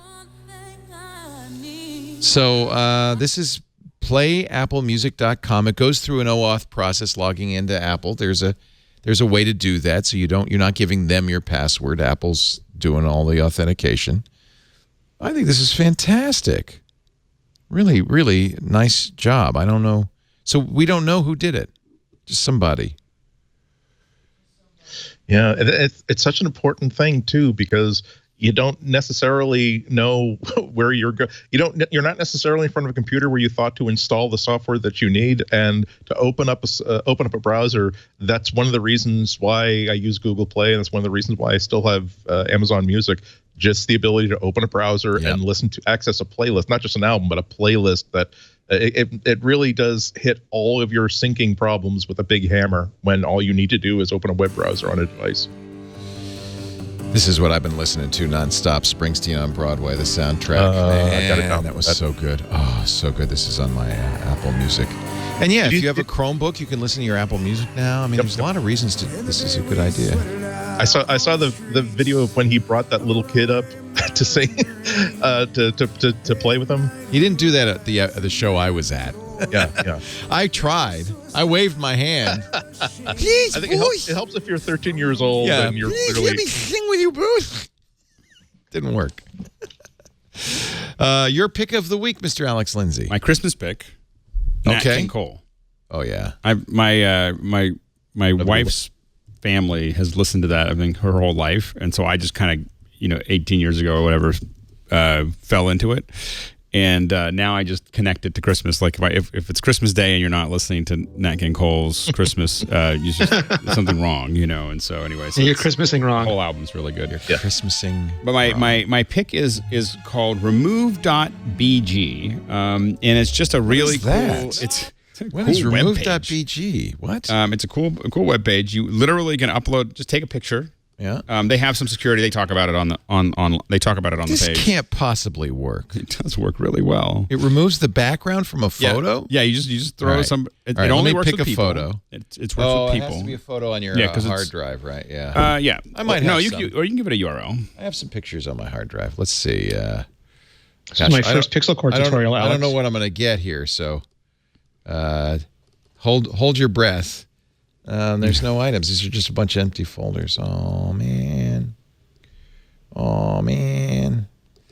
That's pretty amazing. But see, I don't trust. It actually works. The websites. I threw a bunch of stuff up there. It's not perfect, but it is something that does a really good job. If you're looking, a lot of times you're trying to grab something, especially if you're doing a presentation, you're trying to throw something into your Keynote doc or whatever, and you just need to remove that background, and it's a little too complicated to use the instant alpha that Apple uses. I think that this one works pretty well at pulling. If you have some people that you want to throw in there. What kinds of images though? It's not liking the images I'm throwing at it. I've only thrown JPEGs at it. Okay. And what it'll do is it'll let you download once you've given it a JPEG, it'll give you back a ping with an alpha, and so you can throw something up there. I don't know how it'll. Yeah, my uploads keep failing. I don't know why. Yeah, I don't know. Maybe it doesn't like me. But yeah, so I threw a couple images in there, and it actually worked pretty well. I was kind of I wasn't sure. You need to have what kind of image? Wow. There you go. Was that on their website? Oh, great. Now Jeff's going to be targeted by a drone. Well done. Is there a picture on their website? No, I just did that. Oh, you just oh, good. Thank God. Well, this will be useful for us. Yeah. That's pretty cool. All right, I'm going to try one more time. I'm going to missed the ears select a, a photo really from good. my downloads. You can fix it. Oh, yeah, it did pretty good. I mean, that's hard to do. All right, let's see if it can do this one. Here's the original image. Oh, my goodness. That's pretty good. That's a tough background. Yeah, tough background, tough. There's a lot of tough things going on there, but it still, kind of grabs onto those things. And so it's better than I would do. It's just like, if you're trying to throw something together, and again, there's certain things that I found as I started to experiment with it, things that are out of focus. It's using, AI, of course. So things that are out of focus in the background, it's going to pull better than other I think items. it's funny. It decided that the Christmas lights I was wearing as a hat was a background. Yeah. I took those right out. So, the embedded ones it kept though, and it's free. It doesn't cost you anything to do it. I think they say on the website that they hold onto the photo for about an hour as they process it and then get rid of it. They're not going to share it with anyone. That's not the goal is to show off the technology. That's pretty good. That's pretty. Yeah, and I think this is actually the direction that AI is heading. It doesn't have to be. It's hard to make something AI or an app do something that's perfect, but if it can do it close enough that it turns an hour-long job from an expert into 6 minutes of fine-tuning by anybody, that's a huge win. Well, can you fine-tune it? I mean, does it? You can't fine-tune it right now. I mean, this is a show of technology, so it's not really. So they're if you look up at the top, they're looking at making the API available to other folks. Ooh, that would be interesting. That would be really interesting if the API were. You could then call it from a shortcut, for instance. Yep. Or, that'd be really cool. Well, if there's a nice pick. It's a Remove.bg. Now, actually, it did that one really well. Look at that. That's Jason Snell on the set, and Jason Snell in space. Perfect. That's on brand for him too. That's a good one too.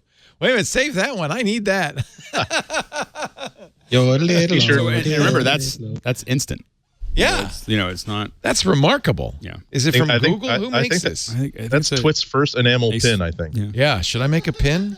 It doesn't talk about who it is. Color lib. Yeah, which facial No, that's just the recognition template for AI the is this page. training? This is training the drones. This is direct to the drones, Karsten. Who is this training? This is Direct to made the by drones. Kaleido. KLEIDO.ai. A division of DARPANET. A new twist for brand marketing. They're selling these filters. This is interesting. Huh. That's good PR. Yep. And you know what's nice? They didn't really brand it like crazy. They just made it available.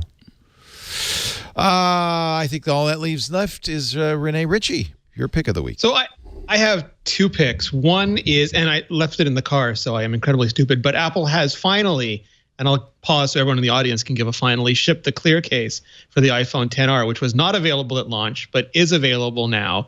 Some people have complained about the price, but I've bought all the clear cases that they've had out since the iPhone XR launch, desperate to have something to keep the phone in. Yeah, I have Spygins and ring keys and all of them. Is it and better? They've been yellower and smellier, and this thing is amazing. It is clear, it is hard, it is completely transparent. It looks amazing. I put some photos up on my Instagram because people kept asking about it. It's got a lip over the top so it doesn't put the screen flat down when you put it on the ground.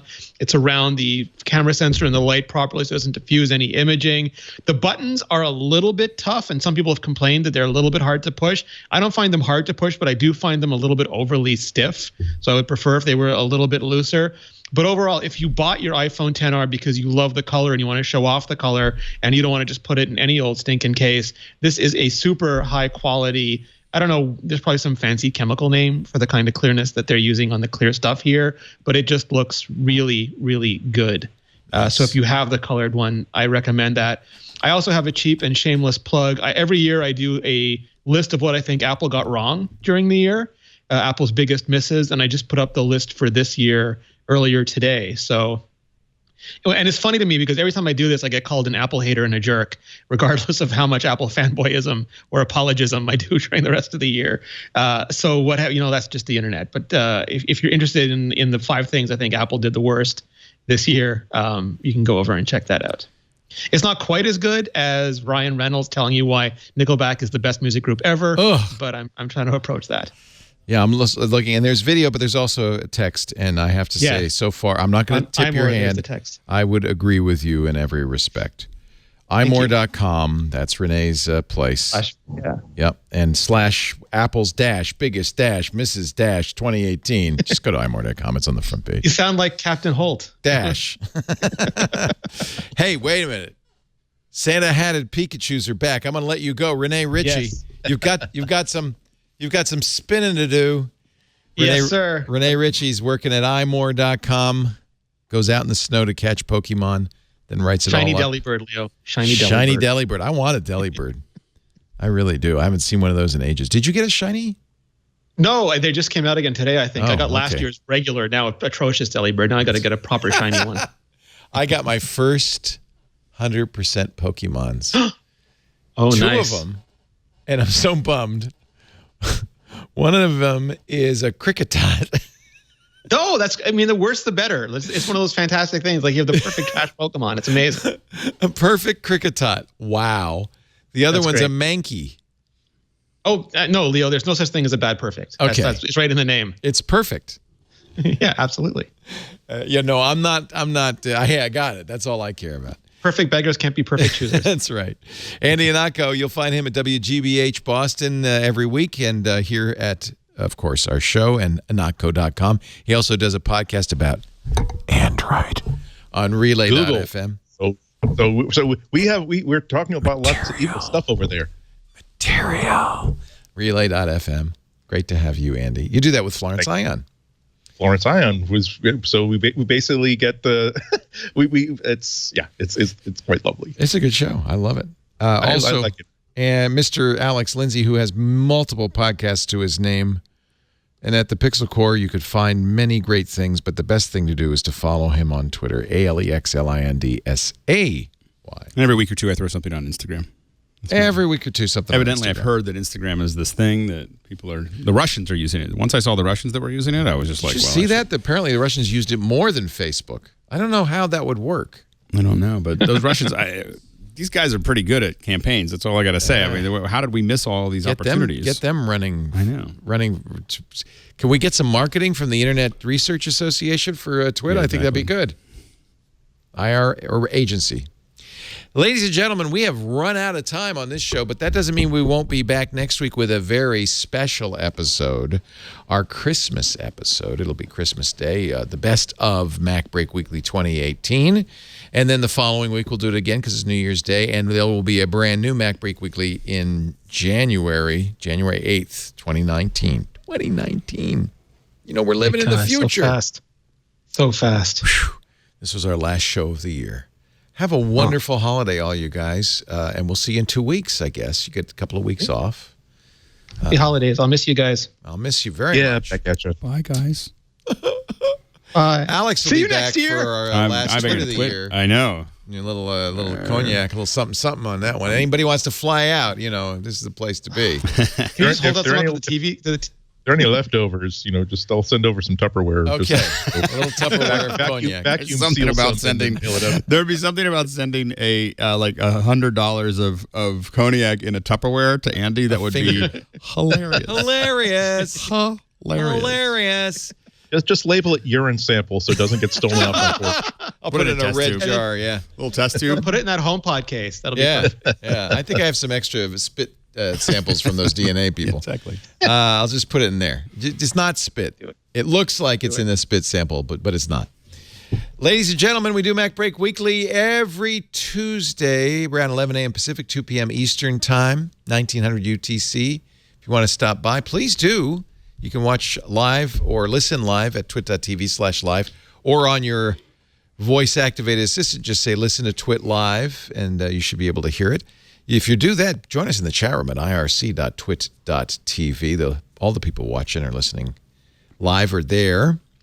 After the fact, on-demand versions of everything we do available at the website. In the case of this show, it's twit.tv/mbw for MacBreak Weekly, twit.tv/mbw, or probably the easiest thing, subscribe in your favorite podcast application. That way it'll be downloaded the minute it's available. You will get next week's special episode and then the brand new 2019 shiny edition of MacBreak Weekly on January 8th. Have a great holiday, everybody. We'll see you next time. But now it's time to get back to work because break time is over. Bye-bye.